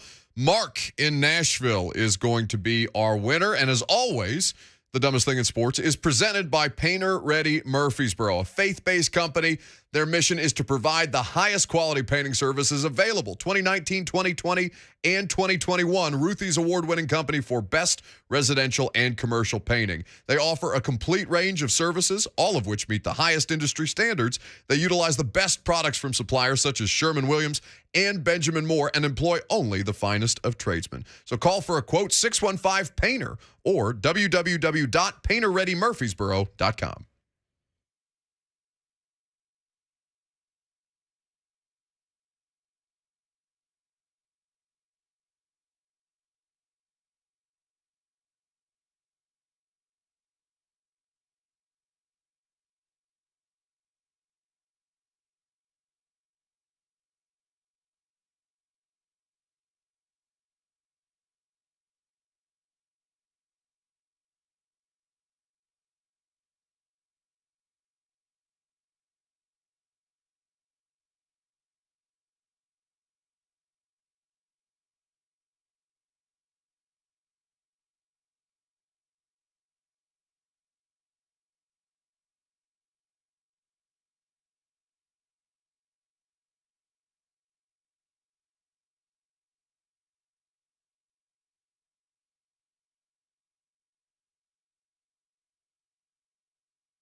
It is 12:05. Good afternoon. I'm Lucas Panzica. The Titans are off the practice field at mandatory minicamp at St. Thomas Sports Park, and defensive tackle Jeffrey Simmons is there but is not participating. He spoke to the media just minutes ago and was asked if that's due to any contract talks with the Titans. Because I'm not, if they talking about contract, they're talking about contract. I don't know because this is what I'm focused on.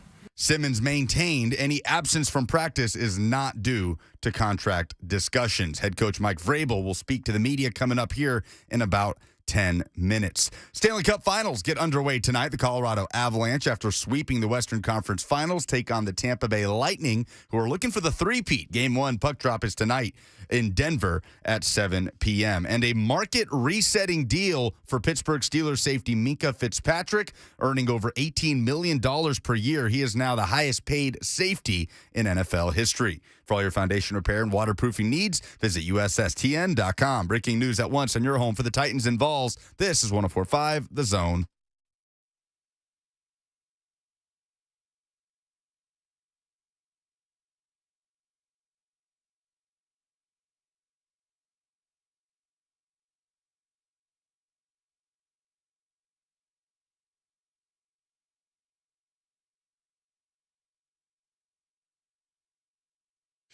Final hour off and rolling. Welcome in to 104.5 The Zone. A lot of moving parts, a lot to get to. Happy to have you guys here. 615-737-1045. Jump in if you like. Butch Spyridon of the Nashville Visitors and Convention Corporation is going to be here to talk about the city of Nashville's bid for one of 16 U.S. cities to host a World Cup pod in 2026. That information comes out tomorrow. Maybe we'll talk a little bit about the Titan Stadium as well and everything else that Butch has been a part of, like CMA Fest and basically every major event that happens downtown. That's Butch's baby. You'll love to see it. He'll be with us at 12:30. In the meantime, Jeff Simmons speaking to the media at St. Thomas Sports Park just moments ago after not participating in mandatory minicamp for either of the 2 days. Jeff was asked if it was contract related. I think, Lucas, we should just play Jeff's comments right off the top. Been talking to Coach Vrabel and Todd and everyone. Like you said, I'm unavailable to practice out here. If anyone will ask that, but I just been on the plan with them to focus on how much can I improve. Not just doing drills right now, but in the film room, in the weight room, or anything like that. So. My focus is not on my contract. That's why I got a team around me to they can focus on, all the contract talk and whatever it may be, if it is contract talk. So, like I said, my focus is on football right now. Coach Williams said you're not hurt, so if you're focused on football, how come you're not on the field? Because we are on, I kind of just said that me and Vrabel and them came to a plan where, what they think is best for me right now, and that's where I'm a player, and I believe in Coach Vrabel, and I believe in Todd and them that, since I've been here, they've been putting me in a great position to be the player I am today. So, I'm on a plan with them right now. So. Is it odd for there to be a plan for a healthy player who hasn't been around not to be on the field unless it's over his contract? Well, I'm not, like I said, if it is by contract, I don't know, because I'm not talking to them about my contract. I have a team in place that if it is by contract, they're going to talk about it with whoever upstairs. But like I said, Vrabel don't handle the contract. So I think, like I said, my job is to be a player, be a leader, not just on the field, but in the weight room, in the locker room, or whatever it may be. So like I said, I'm on a plan, and I'm sticking with it, and I'll see you guys in camp. Yeah. Jeffrey, I guess over the last couple of months, maybe to kind of start gearing up for the season? Well, it's just been a lot of things that me personally that I want to work on to take my game to the next level, and that if it's just trying to be more disruptive, get up the field more, try to keep my feet moving, not just in the run game or not just in the pass game, but also in the run game. I think a lot of speculation around that. I'm just working on a lot more pass rush, which I'm not. So. I think that's been my biggest thing this offseason. Even in the run game, how can I keep my feet moving when I make contact and stuff like that? It's just a small detail that could take my game to the next level. And like I said, it's always, good to be around, I guess, for instance, my uncle who played in the league that could, break down film with me, that could show me, okay, this is why you missed, did you make the play in the backfield? This is why you missed the sack. So I think that just been my biggest thing this offseason. How can I speed my footwork up? How can I, take the small things to take into my game to actually make them, tackle for loss or sacks. So. Where does the weight reduction play into where you're trying to get as far as taking your game to the next level? I think it's, not just, on the field. I think it's for me when I, walking around or, I think when I get more and later into my career, like I said, having guys like my uncle around that says and have experience, especially playing in the trenches, it's like, all that weight on them joints and stuff like surprise. That. Oh, that's me. I guess that's where we picked up the press conference, Lucas. We taped you saying that on accident. It's okay. So, Jeff says it's not about a contract, but if it is about a contract, he's not dealing with it. Man. Vrabel's talking at the podium right now, Lucas. He's already talked about Jeffrey Simmons. I don't think they're going to get Mike any further on that. Surprise again, by the way. Surprise. It's me again. But if Jeff is healthy and he's not doing this stuff, it wouldn't be a story if they would just give us a plain and simple answer about what's going on. But here's the thing, right? We talked about this with Mike Giardi a couple of weeks ago. Like, Vrabel has team meetings every mornings with these guys. The first person you see at the start of every day, if you're a player or a member of the Tennessee Titans organization, is Mike. And Mike is going to address these things off the top. He's going to tell you what you're going to be asked questions about.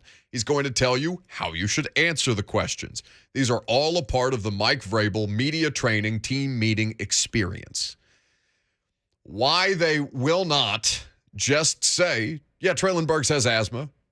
Because of that, he's unavailable. Or if Traylon Burks is unavailable for other reasons, to give transparency on that is not going to bring things crashing down. It just gives people the information that they would like to know about their football players. Jeff Simmons, the same. If it's about a contract, if you want a new deal, just damn it, come out and say it. Like, I get so tired of this merry-go-round stuff. I've wanted to cuss 7 different times today, Lucas, and I have to stop myself. Well, the Burks thing was the best example of that, right? Like, okay, he has asthma. Great. That's what we've been wondering this whole time. It is so convoluted. What they create stories and speculation around their own players needlessly. And in an honest moment, maybe at some point in time, I just to ask Mike, man, why? Who does this serve? I understand that you're writing stories for the media if you give the media information. I get that. But, we're going to write something anyway, dude. And maybe that's not the best reason to give, but this could have been done by now. If Jeff Simmons wants a contract, say you want a contract. Nobody's going to be worse off for you for that. There's nothing wrong with that. If it's 3 years into his deal as opposed to 4 years into his deal, okay, fine. Then we can talk about why that's the case, and we can be done with it. Instead, just this continual cycle of speculation around all these different things, and it's mind-numbing, man. But, it doesn't cost them or win them football games, so I guess Mike doesn't care about that stuff. I'm so sick of it, man. I'm just so sick of it. We can continue to talk about this. We can get into your comments on this as well. Mike Vrabel speaking with the media. If there's anything noteworthy, we'll pick that up for you as well. Butch Spyridon will be here with us at 12:30, and we'll talk about some Titan Stadium stuff and Nashville's bid to host some of the World Cup. That's next.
The Buck Reising Show is powered by Spring Hill Heating and Cooling. Visit springhillac.com.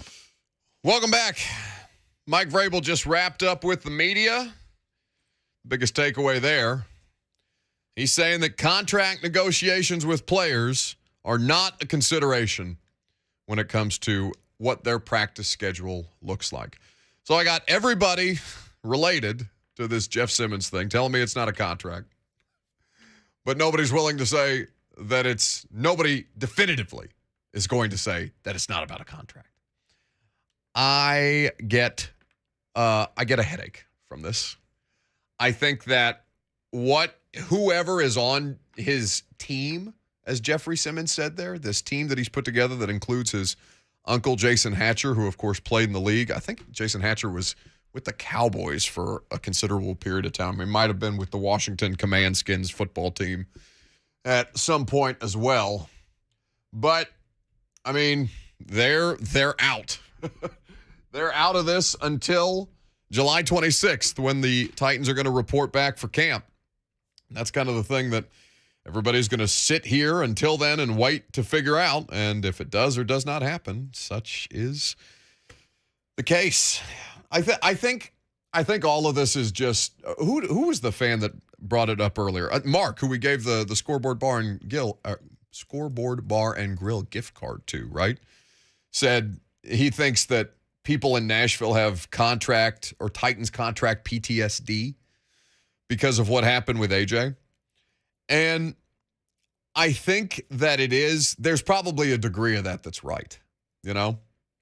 I think that anytime you see a star player on this, and I think people get bent out of shape. We did this some people did this with Derek not that long ago, and the rest of us just kind of looked around at Derrick Henry holdout ? And said, no, of course that's not going to be a thing. That's not within Derrick's DNA. But you can't say anything definitively in today's world of contract negotiations. What I can say to you is that Jeffrey Simmons is on some kind of plan that is regarding his physical state. He brought up his body several times. He said, my body is my business, and we're doing what's in the best interest of my body at this point. So whatever that means for Jeff, whether he's dealing with some kind of injury issue or some kind of rehabilitation, or whether it's just a tweak and they're trying to be super cautious about it, Mike's never going to tell us anything other than unavailable if they don't practice, and that their contract situations have nothing to do with the practice schedule that's put out in front of them. So that's the kind of thing that you can look forward to for basically a whole offseason. Here's how long, Lucas. We got 6 weeks of this coming up, and admittedly, you and I are going to be you're me for a good portion of the summer, right? Because of all the vacation time that I've got coming up.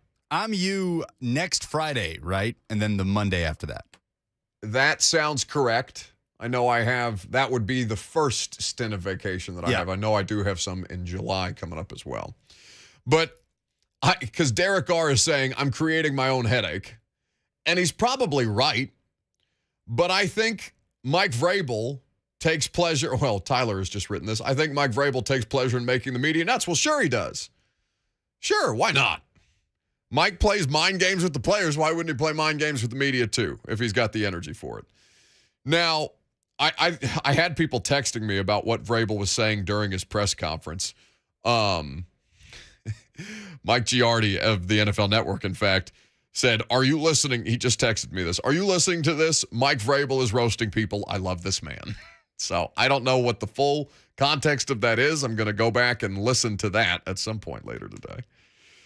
Oh, but goodness gracious. I don't know how much time we want to spend spinning our wheels on things like Jeffrey Simmons in a non-contract situation, right? Like, can we make a commitment as a show that this is going to be the last day that we're going to talk about this? Yeah, I mean, we've already gotten some from Jeffrey Simmons today that we never got at any point from A.J. Brown, right?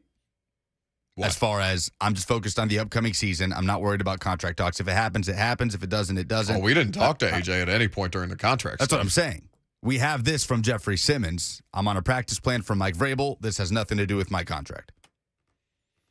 I am seriously considering an embargo on Derrick Henry, Jeffrey Simmons contract talk. Yeah, because what more can we say about it? Nothing. There's nowhere deeper to go other than what Jeffrey Simmons told us today. Okay. So we're putting this into law. This is now show doctrine that we are going to abstain from Jeffrey Simmons, Derrick Henry, unless we must put a bylaw in there. All right. Unless such time as new information comes out, we are not going to talk about the contract, non-contract situation for Jeffrey Simmons or Derrick Henry at any point in the next 6 weeks until such time as training camp arrives or new information is provided to us. I think that is a thing that everybody would be glad to hear and that we can move on from this thing because it has been utterly untenable for the last couple of weeks, and there's just not been any good reason to talk about it other than, oh, my God, he's not out there on the field. What does it mean? Tell us something, Mike. Tell us anything, Mike. And Vrabel just snorts at us and laughs. But as we get ready to head into the summer, I think that there's a massive story that has been under-discussed, even by us, Lucas. And I don't know if this is a product of, you being in the health and safety protocols for a little while and Robert not being the soccer savant that you are. Not that Robert has, everybody has their strengths, and I'm not paying attention to this stuff wholesale without you here. But Nashville tomorrow could be one of 16 cities across the United States, Canada, and Mexico to host the World Cup in 2026. We are going to have this determination from FIFA tomorrow. Do we know what time? Are we on the air while this happens? We're not on the air. It's in the afternoon. I want to say 4 p.m., but I'm going to confirm that. It's on FS1. Please do confirm that if you would, and we can get into that. Butch Spyridon of the Nashville Visitors and Convention Corporation is going to join us because he has been a massive part. He and his staff, I should say, not to discredit anybody else that's working with Butch on this, but he and his staff have been a massive part of putting together the bid for Nashville and have done this now twice. Yeah. Because when the United States, Canada, and Mexico were in the running for this next World Cup that will be played in November? In the middle of football season? Pretty much starting Thanksgiving week. USA England is on Black Friday in the group stage. Oh, God, that is brutal. It's going to be chaos. I saw this latest reporting about the Qatar World Cup that is coming up in November because you cannot play this thing in the summer as World Cups are typically played in. Lucas, can you, because I had the reporting in front of me and now I can't find it, about them building Bedouin tents. For people who don't know what Bedouin tents are, the Bedouin people are people that live in the desert, right? They're camel herders, they're goat herders. They live in the desert. They live off the desert. They live in tents. All right? There's not enough hotel capacity to accommodate fans who are coming in because apparently 80% of the hotel capacity in Qatar is being occupied by guests of FIFA. Yes. Just FIFA. There was a report a couple of months ago that if you do not have tickets to the 2022 FIFA World Cup, that you cannot gain entry into Qatar, which obviously fans go into countries that are hosting the World Cup all the time to be around it and the environment outside the stadium. It's a huge part of it. I saw a report that will not be the case. It's just one of the many, many, many, many examples of how this country did not have the infrastructure, was not prepared to take on this type of event, but of course got it because of corruption and bribery, and I'm not going to get into it. I can't wait to talk about I cannot wait to talk to Butch Spyridon about this because I'm looking at the Bloomberg article right now, courtesy the author of the article, Simone Foxman, who writes, some fans traveling to Doha for this year's Football World Cup have the option to stay in tents in the Qatari desert as an accommodation. Squeeze forces planners to come up with creative solutions. Butch Spyridon, president and CEO of the Nashville Visitors and Convention Corporation, joins us now on 104.5 The Zone. Butch, you want to sleep in a tent in Qatar for the World Cup? Does that sound good to you? Can't wait. And what I would say, if that's what it took to receive some games, I would do it. I mean, before we get into this, because tomorrow is, you and your staff have worked tremendously hard on this. 4 p.m. tomorrow on FS1 will be the announcement whether or not Nashville is among the 16 cities to be a part of the hosting of the 2026 World Cup. But seeing headlines like that, Butch, knowing that you guys had put together a bid initially for this next World Cup that will be upon us in November, that has to drive you a little bit insane for as much effort as you put in to try and get this thing the first time around. Oh, it's more painful than anything I can describe, because the U.S. scored a perfect 100 on the written submitted bid, only country out of both the Russia, England, Qatar, U.S. And we didn't have to build anything. And so to lose like that, it hurt. It still stings. And then to know we were in the cup for 22, but now we're having to fight for our lives, and we're 10, 20 times better as an event city today than we were then. Yeah, it all just like mind blown is the motion that Butch just made for the radio audience listening at home in your cars or wherever else. So I was reading some reporting from Grant Wall, who's one of the preeminent FIFA and soccer reporters, on his Substack this morning, Butch. He said if it's 12 North American cities, Atlanta, Baltimore, and D.C., Dallas, Houston, Kansas City, L.A., Miami, Nashville, New York/New Jersey, Philly, San Francisco, Bay Area, and Seattle. If it's 11, no Nashville. If it's 10, no Baltimore, and no Washington, D.C. Now, I understand that, this is, we don't have any confirmation of this right now, and it's one report from... Yeah, zero. Yeah, right. Zero whatsoever. -0 in terms of any kind of confirmation from FIFA. Right, which has to be, I guess you're waiting for the they want everybody to tune into FS1 tomorrow, I guess, but this whole thing, Butch, I think is pretty interesting because of our proven track record as a city and because of the international destination that we have been and have since become even more. I find that interesting that if it's 11, Nashville would be the odd city out under that circumstance. How arduous has this process again been, knowing that you've already been through it once before? Words probably don't describe how arduous. The longest, hardest, most arduous, most detailed, most brain-numbing process of anything we have ever done. It has blown me away. And I have to say, and I've said it to some of our contacts, the U.S. contacts for FIFA, like it really hurts when you know what we did for 22, and then the hoops we had to jump through regarding social responsibility or human trafficking, and all those things that we know don't exist in Qatar. And just go, I have to answer this because they're a sinner. Yeah. And it's not lost on me. If you know me at all, you know that I have verbalized some of that to the powers that be, the irony of all of it. Butch Spyridon, president of the Nashville Visitors and Conventions Corporation, here with us on 104.5 The Zone. Nashville finds out tomorrow at 4 p.m., apparently, if not before, because no leaks so far, whether they will be one of the cities to host the 2026 World Cup. What has been the biggest learning experience for you in this process, Butch? Because obviously you're old hat at this. I know World Cup is different on a different kind of scale, but as far as the hosting of events and sports in particular, this is something that you and your staff have done well to basically refine the process and put Nashville in exceptional positions to exceed. But what has been the biggest learning curve for you?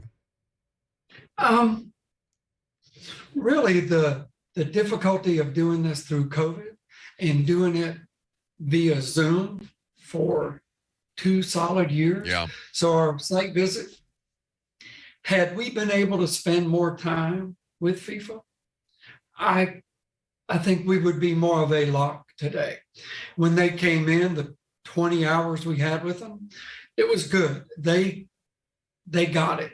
But to really grasp our capabilities, the collaboration from business, city departments, the hospitality industry, we're different than most of the other cities.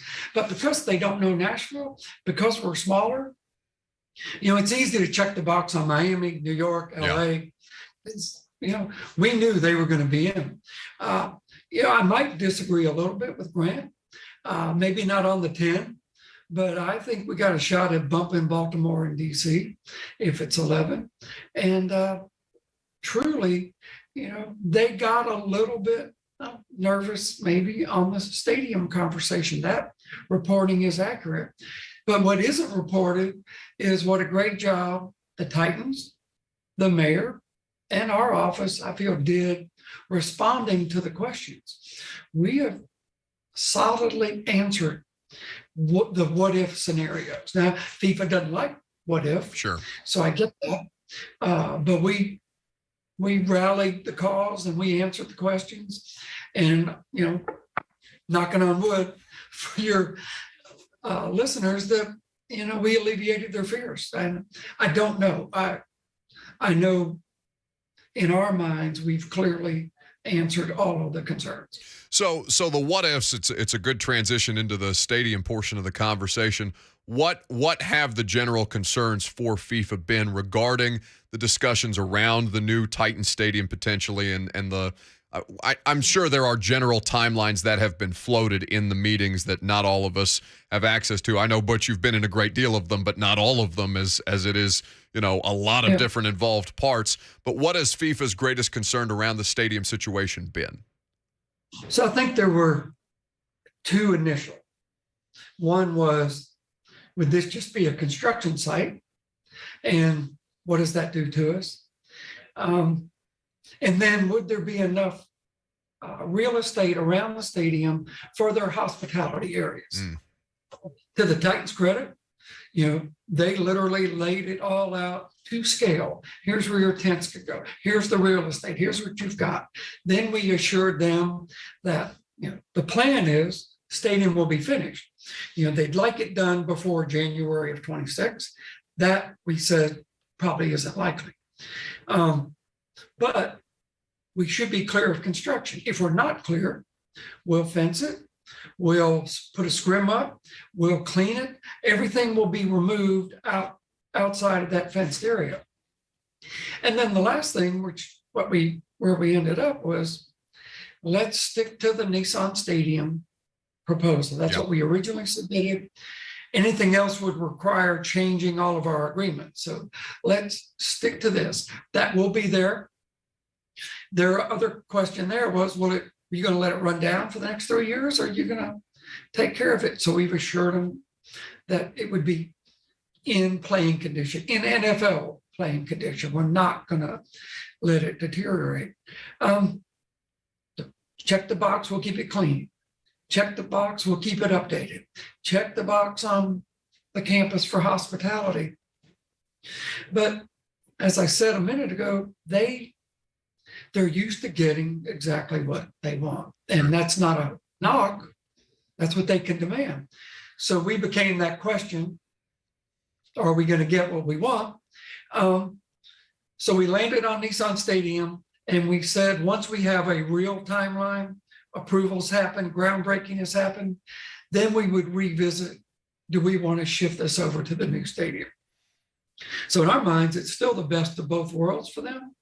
And they get a great city that's not just hungry for it, but ready for it. I mean, we're certainly biased here, but I think we would be inclined to agree. I think for the most part. Go ahead, Butch. When they came in, their eyes opened up. They were like, whoa, we get it. Hotels, restaurants, attractions, live music, the stadium, everything walkable, everything, targeted to fun and visitors. They were there. Yeah. They drank the Kool-Aid. Maybe we'll get them in a honky tonk. We'll see if we can't get them to drink something else while they're down there. If I could get them back before tomorrow at 4, I could close the deal, I'm sure. Butch Spyridon, kind enough to give us some of his time. Butch, we know you're incredibly busy, certainly at this time. Best of luck tomorrow. We're actively rooting for this to go through in the city of Nashville's favor. And thank you, just on behalf of everybody who's a sports fan, thank you for all the work that you guys have done to try and make this thing happen, because this is an incredibly exciting event. Fingers crossed, of course.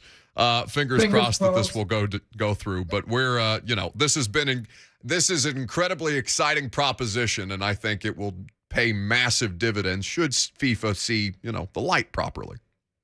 Well said. I couldn't agree more. I do have to give you a shout out in reverse, where my stepson, Garrett Hargis, said he has bantered with you a little bit. He's a fan. And so I'll pass that on to you and give him a shout out as well. Garrett's my guy. That's Bussing with the Boys. No free shout outs, I think, is how that works. No free shout outs, but he got one. But Spyridon, thank you for the time, sir. Thank you. All right, we'll come back, wrap up the show, get some poll updates, and call it a day. I'm Buck Reising. It's 104.5 The Zone.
So that was an information-packed interview with Butch Spyridon. I'm glad that we only got surface level with it on like Titans Stadium stuff, because now we can have Butch back on to talk about the Titans Stadium and about the Music City Grand Prix, because all of those things are impacted. You think he wants World Cup games in Nashville? I don't think I've ever. Butch is a big game hunter, which I respect the holy hell out of. And that man, like, I don't know Butch well. I know Butch's body of work well. I don't think I've ever seen somebody thirstier for this specific event or that scale of event than what we just saw from Butch Spyridon. He wants it so bad. I want it so bad. Yes. Everybody listening should want this. We're going to get into details more about this tomorrow. I contend this is the most important sports thing in the city of Nashville's history if it actually happens. Bar none. Easily. More than getting an NFL team, more than getting an NHL team, MLS, what have you. All of it. It would be bigger than a Super Bowl. It does not compare the scale of what it would mean for the city of Nashville. So we'll talk about that tomorrow. Greg Cosell and I are going to tape a podcast, just as a quick programming note. We're going to do a podcast. We're doing an AFC South look around, basically. We talked about why the Jags could threaten at least to muck things up for the Titans if they figure out Trevor Lawrence under Doug Peterson. Today, we're doing a study on the Houston Texans, one of the most under-discussed teams outside of, Deshaun Watson litigation. As far as football personnel, we're doing the Houston Texans today and their impact on the Titans as a result. So that'll be in your favorite podcast feed, The Install with Greg Cosell. I don't think there's anything else of great concert. Stanley Cup Final tonight? Game one? Yeah, in Denver. Excellent. So we'll talk about that a little bit tomorrow, too. Get into the Stanley Cup a little bit and pivot back towards NBA. Meantime, polls. I don't know who you are, but I know what it's time for. A World Cup. A poll update on the Buck Reising Show. Here's a young man with a very particular set of skills. With the final numbers, here's Buck Reising Show correspondent and producer, Lucas Panzica. Presented by Two Rivers Ford, powered by Ford, driven by people. You can custom order any new Ford from Two Rivers. They'll deliver it to you as soon as it's manufactured. What's the dumbest thing in sports this week? Ashley says it's people thinking Derrick Henry wasn't going to show up. Yeah, those people are dumb. Derek shows up for things that are mandatory. By the way, the dumbest thing in sports this week is we're happy to have Painter Ready Murfreesboro as a part of the dumbest thing in sports this week, so we're grateful for them for making that possible. My dumbest thing in sports is just perpetually Phil Mickelson. Every day that he struts out, just out there to get the bag, I respect the money making in it. But that's about the only thing that can be respected out of this, because Phil has literally sold himself out. Mine was Brooks wanting reporters to ignore the biggest story in golf. Yeah, I got a little animated about that earlier. Noah says, dumbest thing in sports this week, the U.S. men's national team game last night. Yeah, they were rolling around in the mud against El Salvador in San Salvador. Literally, the field was a giant mud pit, and the U.S.'s all-white uniforms were completely brown by the end of the night under the pouring rain. Oh, unfortunate. Those are the funnest games to play in, though, by the way. What is your confidence in Nashville being a 2026 World Cup host city? 58% or 50-50, kind of like Butch. 22% say not a chance. 20% very confident. I think Butch was a little more than 50-50. He felt that we might edge out the nation's capital / Baltimore. 50-50 as far as knowing what's going to happen. Oh, sure. Yeah, well, I mean, they for however corrupt FIFA is, they're pretty buttoned up on this stuff. Yes, they are. Surprise. Is the Titans pass rush the biggest strength on the roster? 94% say yes. We didn't talk about that today. Perhaps we'll get into that tomorrow. I did have one person in the reply say yes, but Owen says yes, but don't sleep on the secondary. Tennessee probably has the best safety duo in the NFL. Yeah, but I don't know anything about their corners other than I like Christian Fulton, but the rest is just kind of, unknown. TBD. Does Derrick Henry's statistical success translate directly to Titans wins? 86% say yes, it does. Also something we need to get into tomorrow, because people keep throwing that if Derrick Henry gets 100 yards, the Titans are like 22-3, and I would tell you that doesn't matter. How do you celebrate 615 Day? Mike Herndon, our buddy, says by looking at houses in my neighborhood on Zillow. I do that too, except I use Redfin. Those are the polls. Well, with that being said, a very happy 615 Day to the city of Nashville and its residents. Oh, does that not work while the music is playing? Happy birthday Yeah, it's not the same pot. to him. I don't care. Good luck. Completely irrelevant. It's not a birthday. I mean, I don't know. I just any opportunity I can use to use the Stephen A. Smith sound, it makes me happy. That's the show. Check out the podcast. I will do the install tonight as well as A to Z Sports Prime Time at about 8 p.m. on the A to Z Sports Streaming Network. Blaine and Mickey got you covered the rest of the way. 3HL after that. I am certain you are going to be entertained. In the meantime, we will see you tomorrow.